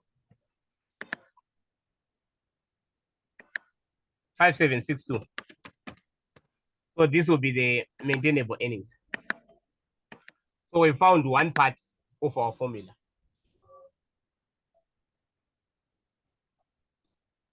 Then the next part that we have to check is to get the adjusted earnings multiple.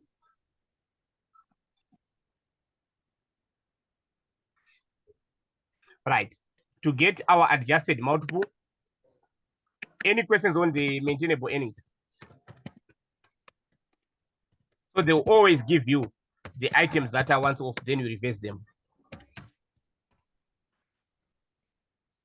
Right. We start with the PE of similar companies.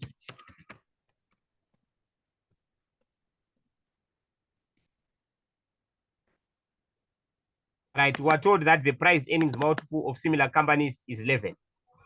Similar companies on the JSE have got a multiple of 11. All right. Then you then have to adjust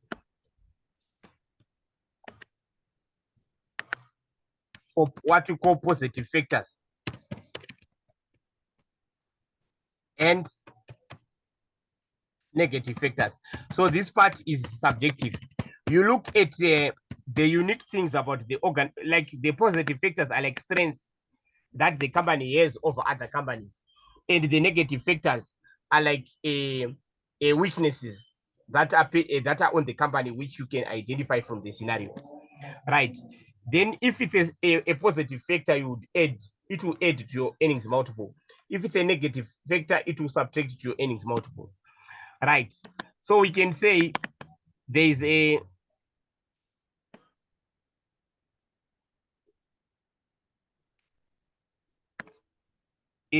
right.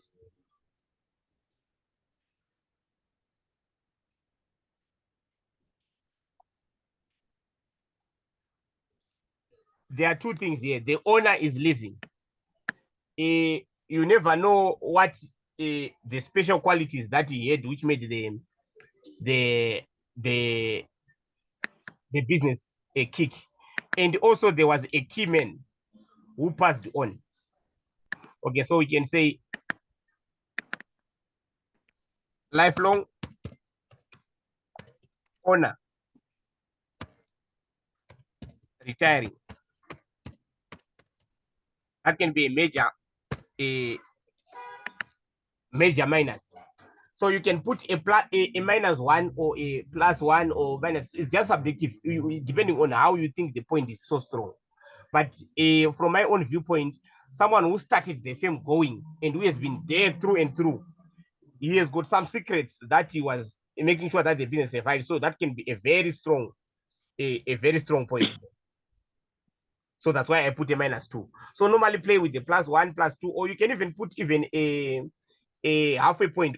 It's also allowed, like 1.5, but don't go beyond 3. To be safe, play around 1 and 2. Right. So we can say -2 them. Then they say that they're very young, energetic, experienced. 7 years, we can take it as quite an experience anyway, right?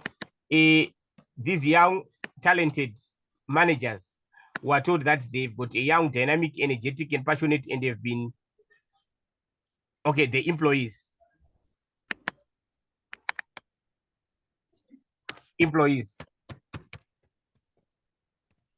So we can just say, let's say +1, right? Then we look at you just be checking the things that are positive. Investment in technology.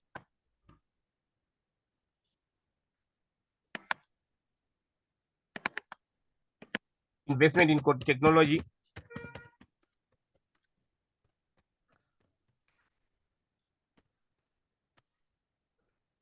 +1. Then they also invested in new CRM. So they will give these things will give competitive advantage. You can even make them 1 point. We add another one. Right. You can even put 0.5. Then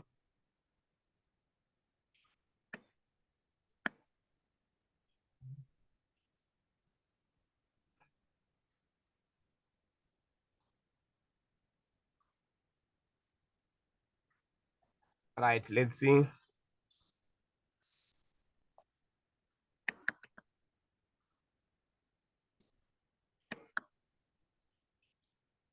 We don't have to look at about the general economic problems because they are affecting everyone. We look at the unique things about the company.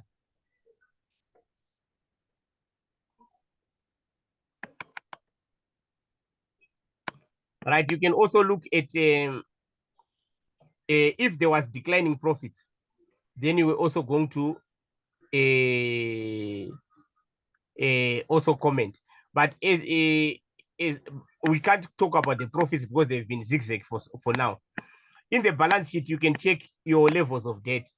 If they've got too high levels of debt, like in this case,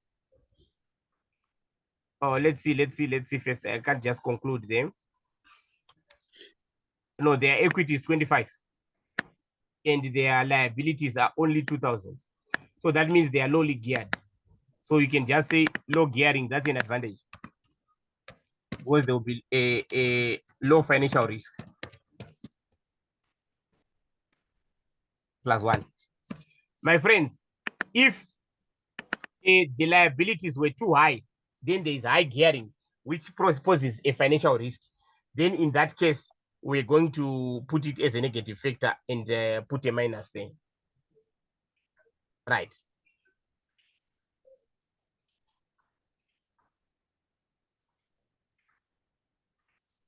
Then we have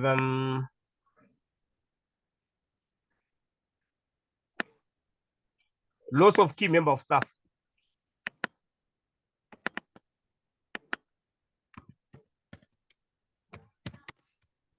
Key member of staff.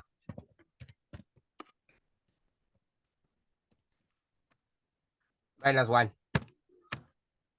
A key member, they might have some knowledge which they had, and now they are gone, which might be a disadvantage to the entity.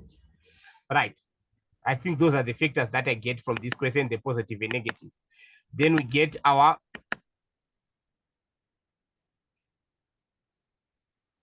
adjusted PE multiple.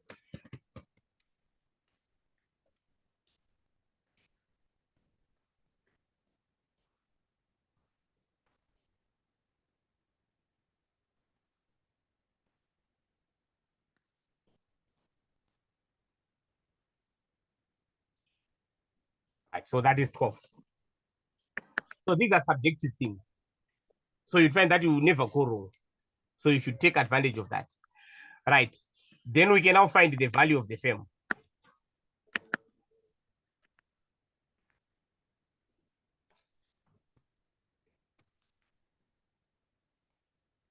Value of 100% of business.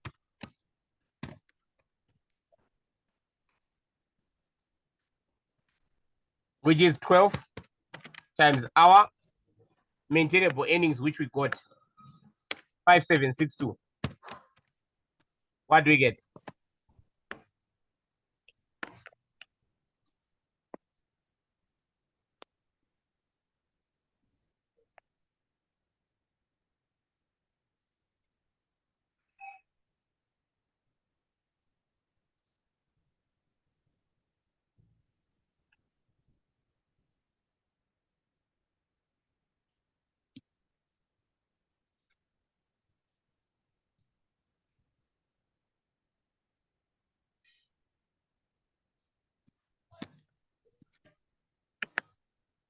$69,140.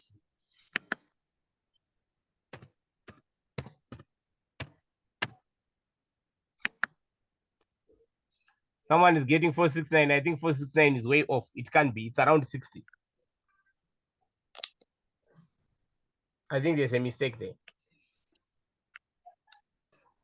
Right. Oh, the 4 was mistyped. I see that. 144.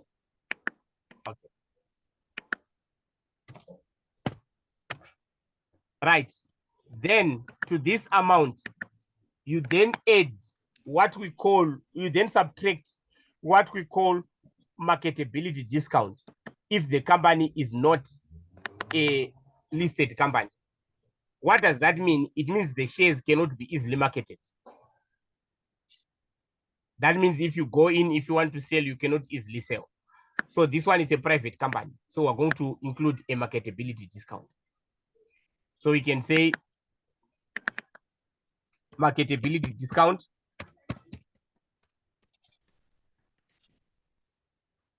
in some instances, instead of including the marketability discount here, you can include here that this is on the negative factors. You can say this is a private company, then you put a minus here. If you put here, then you don't have to put it here again. Right, so your marketability discount, sometimes they give you a percentage. Let's see if it's given. If it's not, you can just assume any percentage between 5% and let's say 5% and 15%.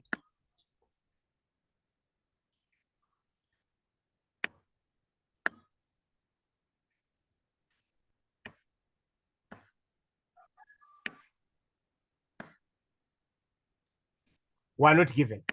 So I would say, let's assume 8% times 69144.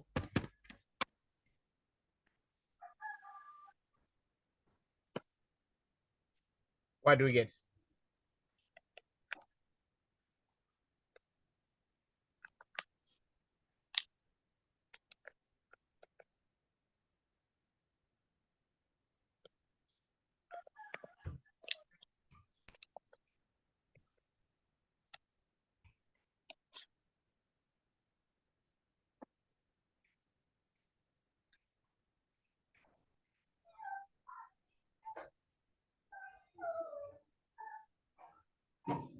What do we get?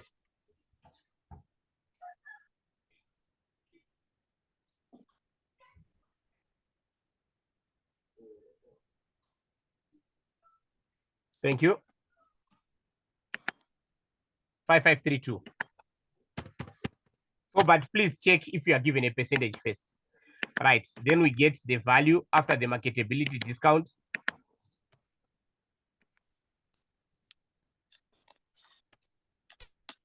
Right, then you add control premium if you are going to purchase more than 50%, because it means you are going to control the company. You have to add control premium. That is if you are going to control the company. That means if you are going to have more than 10%.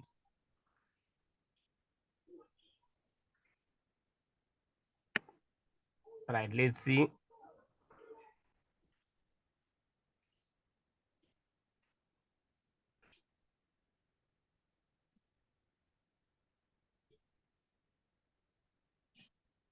I think it's 100%.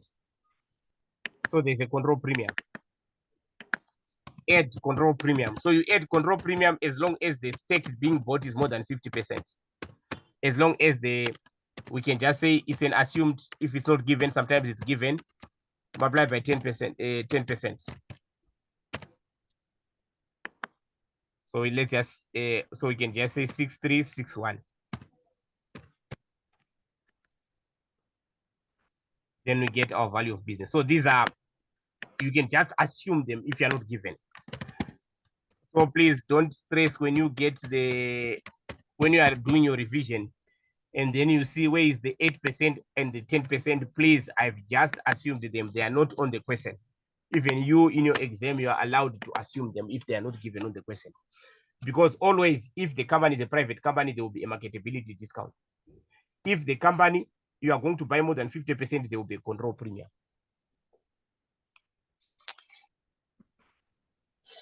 So this will be the value of the business according to the earnings valuation. So on the earnings valuation, you can get, there's no straight answer, there's no obvious answer. There are many different answers that can be obtained depending on your adjustments to adjusted multiple.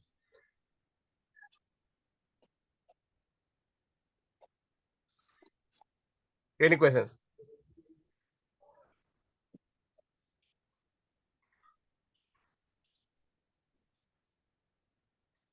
Right, we'll move on.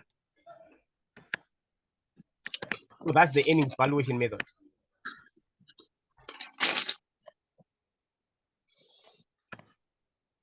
Discuss other non-financial market and business factors that Super Cool will have to consider. I think we discussed that on Friday. You look at things like the possibility that the business can fail, the culture of the organization, the managerial fit, the integrity of the management of the other company, the compliance to regulations with the other company, and all those factors.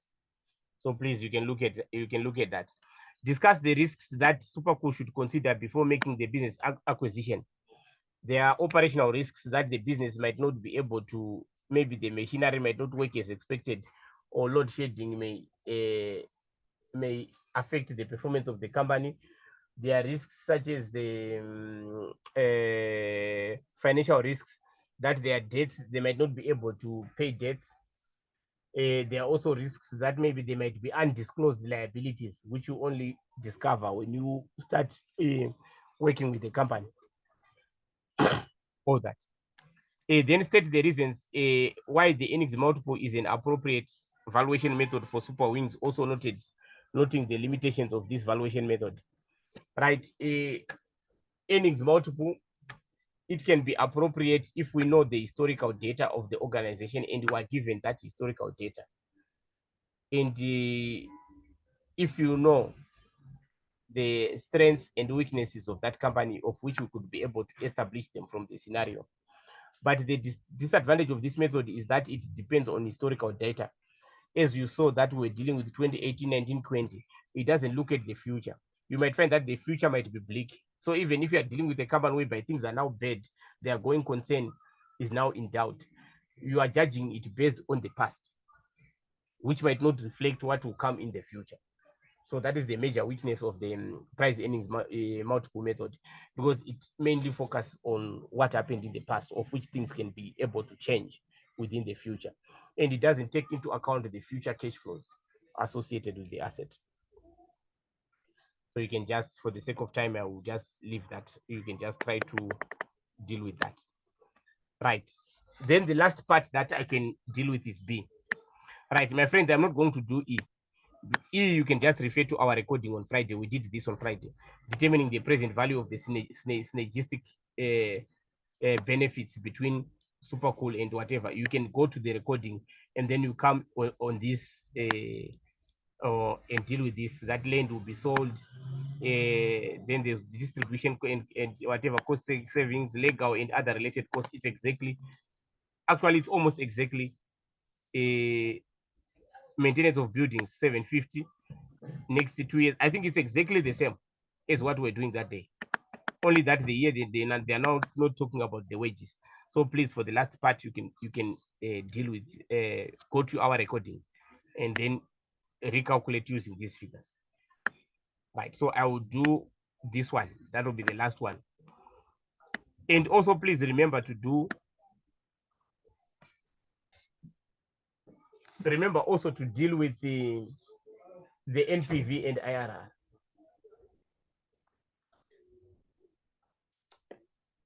Right. Now, reasonability test of the when you are doing the net asset value. Net asset value, you take these assets. Net assets is assets minus liabilities. But now you will no longer be using the figures in the financial statements. You will now be using the current market values of these assets and liabilities. That is your property, plant, and equipment. We have to find out what is the fair value on the market right now. Right. So let's do the net earnings evaluation. Net asset value evaluation.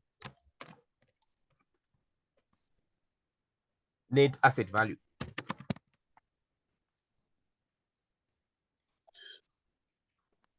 So you'll be just net asset value is simply the assets minus the liabilities, but not necessarily taking the figures in the financial statements.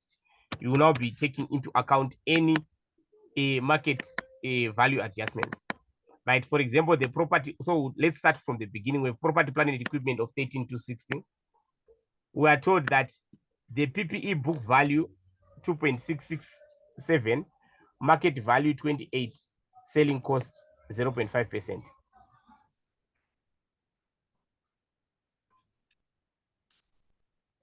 Right. So that means there's a PP item which is included here with a value of 2667. But it has got a value. They are saying that it has got a value of what? Of 28. So we should add the increase. We should add the increase in the valuation. That means there's an asset which we have to increase by that difference. So we would say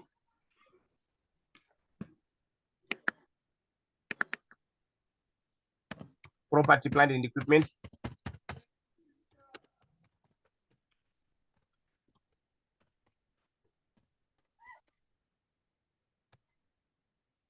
Right, we have 13,260.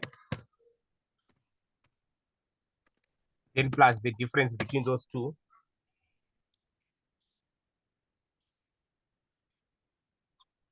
We have to increase by that value there.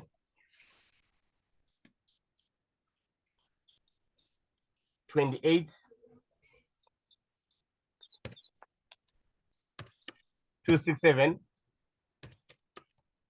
times 95% minus 2667.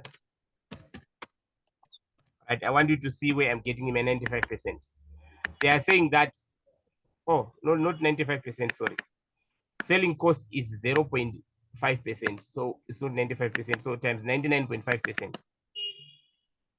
I'm taking out the selling cost.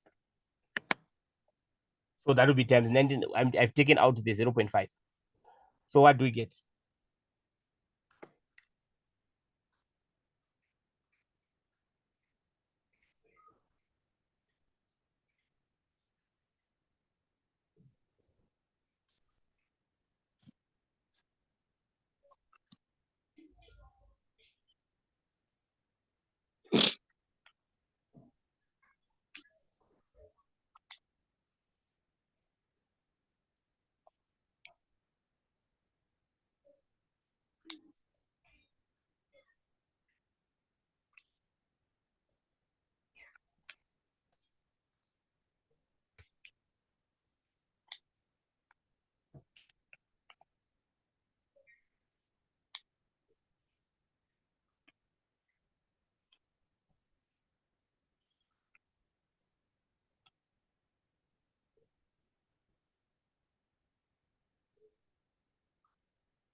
Right, thank you.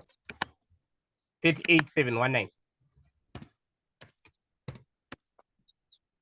Right. Then we'll go to the next one. We have investments of 4880 investments. 4880. We go and read if there are any changes. The cost to liquidate the investments is 10% of the value of the benefit.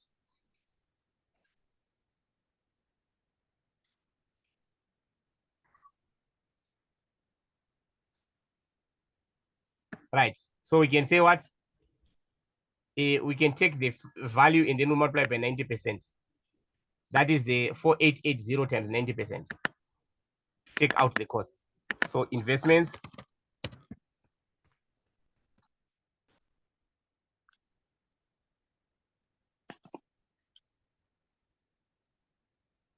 For 880 times 90%.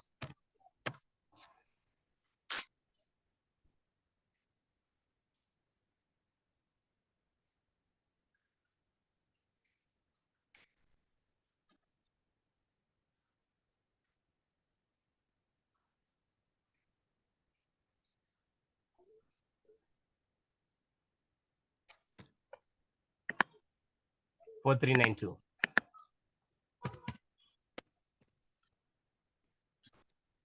Right. Then our intangible assets were 360. Then we were told that trademarks with a book value of 200,000, the market value is 2553. So we have to add that revaluation from 200 to 2533, 2.533 million. Right. So we'd say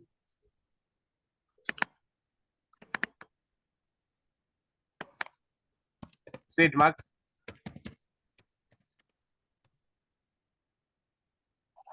it's under intangible assets 360 plus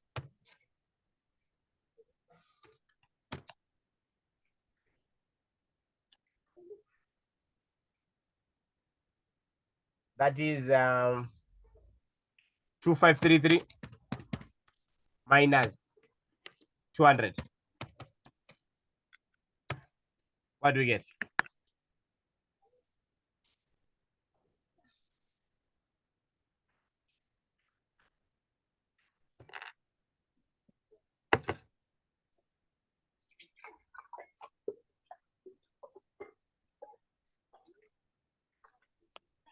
Thank you.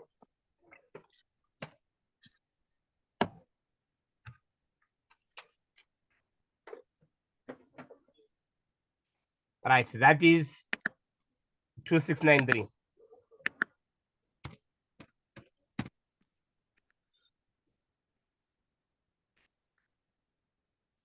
Then next, the current assets 3667.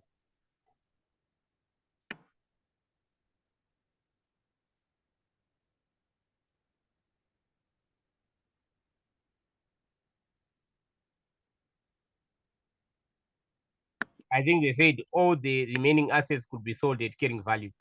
So everything that we are not told on the assets, we'll just take it as it is. So we'd say there is the other current assets.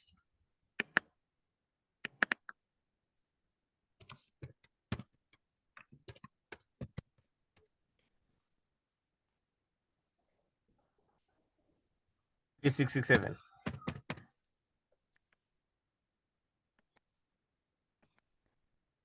Right. Then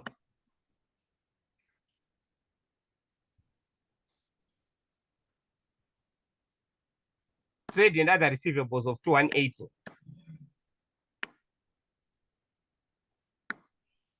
Unfortunately, due to the pandemic, many businesses have had to close their doors during 2020. The impact on Super Wings is that 35% of the company's receivables will be fully received, and the remaining 65% will be settled at 50%. So there will be some that will be received at 50%. So all the 50% of the 65% will be lost. So we can say trade and other receivables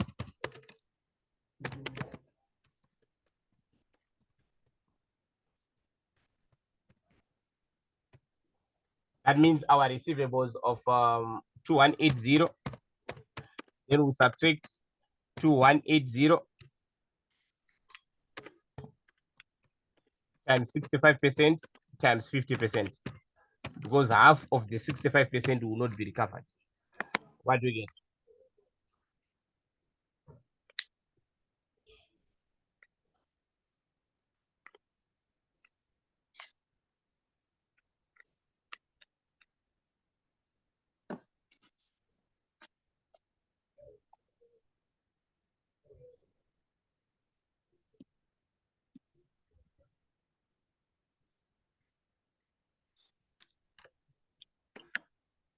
To 889.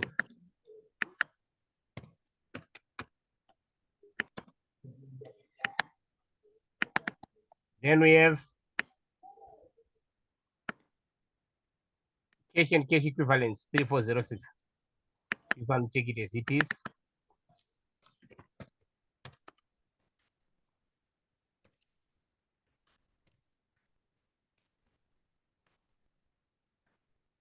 $3406. Then we deduct our liabilities. We have employee and service benefits, provisions, short-term borrowings, and trade and other payables. Let's see if there are any adjustments. If there are no adjustments, we'll just take them as they are.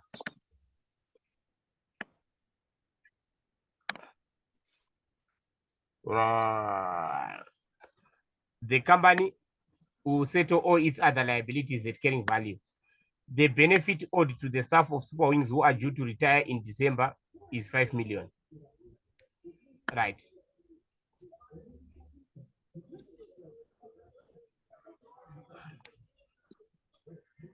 So we're going to take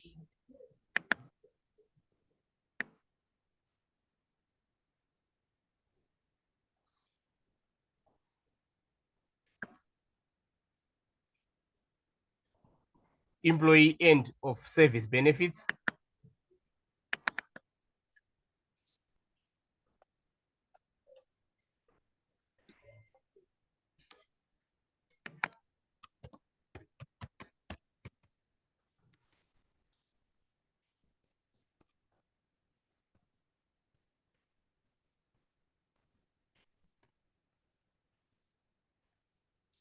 (493)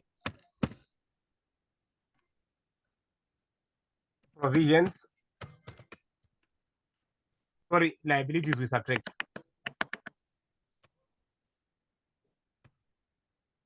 8 short-term borrowings.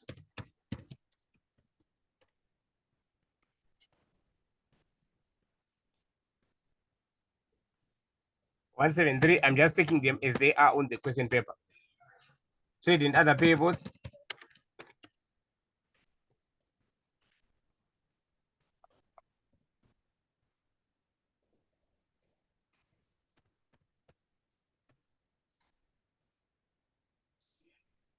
Then the last thing that we're told then, they said that there's an additional thing that we're told that there will be payments.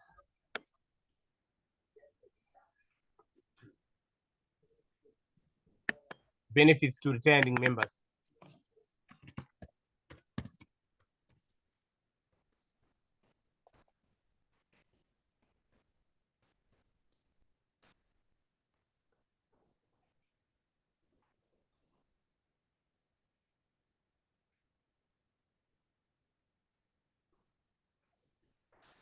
That will be 5 million.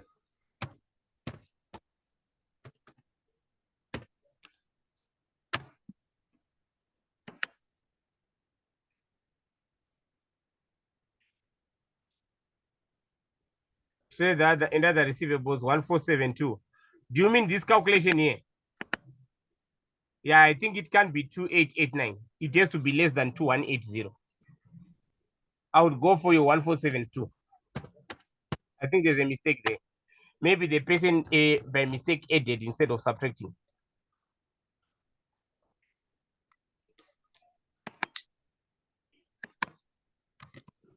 Then our net asset value. Can you just verify whilst we?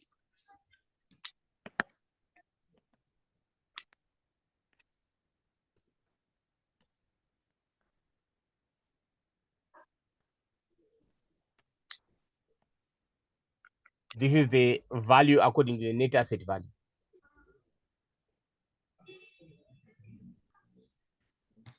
So if they want you to conclude, you can say the offer is reasonable because they said they offered 50 million.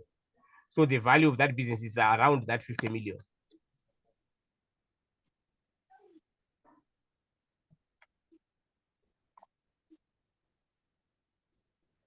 Any questions?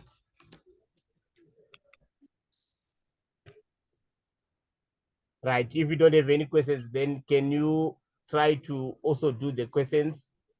Please check questions on net present value, IRR. Please don't say I didn't tell you.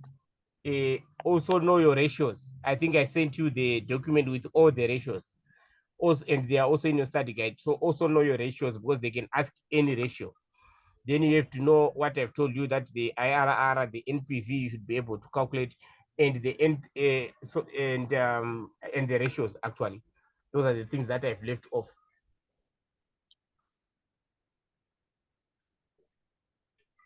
Which are very, very, very important. Then that identification of risks that are associated with the business. You should also be able to identify risks. So please practice. In case you have got an agent question, as I said, you call. I will see if I get an opportunity before Friday, because I just wanted to do 1 or 2 questions on working capital. In case things are tough, I will tell you, I will inform you. Because in case I fail to get a class that can be able to be changed. If the worst comes to the worst, then maybe we can organize, maybe let's say like Thursday or Friday afternoon, or maybe just do that Friday evening. But Friday evening, I'm now afraid that if you are writing the next day, I don't want to meet you. And in case I say I want to meet you and then there's load shedding. Or maybe what I can do, I can also send you the questions, look at them, and then if you've got any special questions, you can ask. I think that would be the best. I will send you the questions that I want you to look at on working capital. Then if you have got any challenges, then you raise them up. And in the meantime, please practice those things that I said. If you've got a special question, feel free to call. Then I can be able to assist. Thank you so much. Sorry for disturbing your Sunday, and God bless you richly and wishing you all the best. Thank you. Thank you. Thank you very much.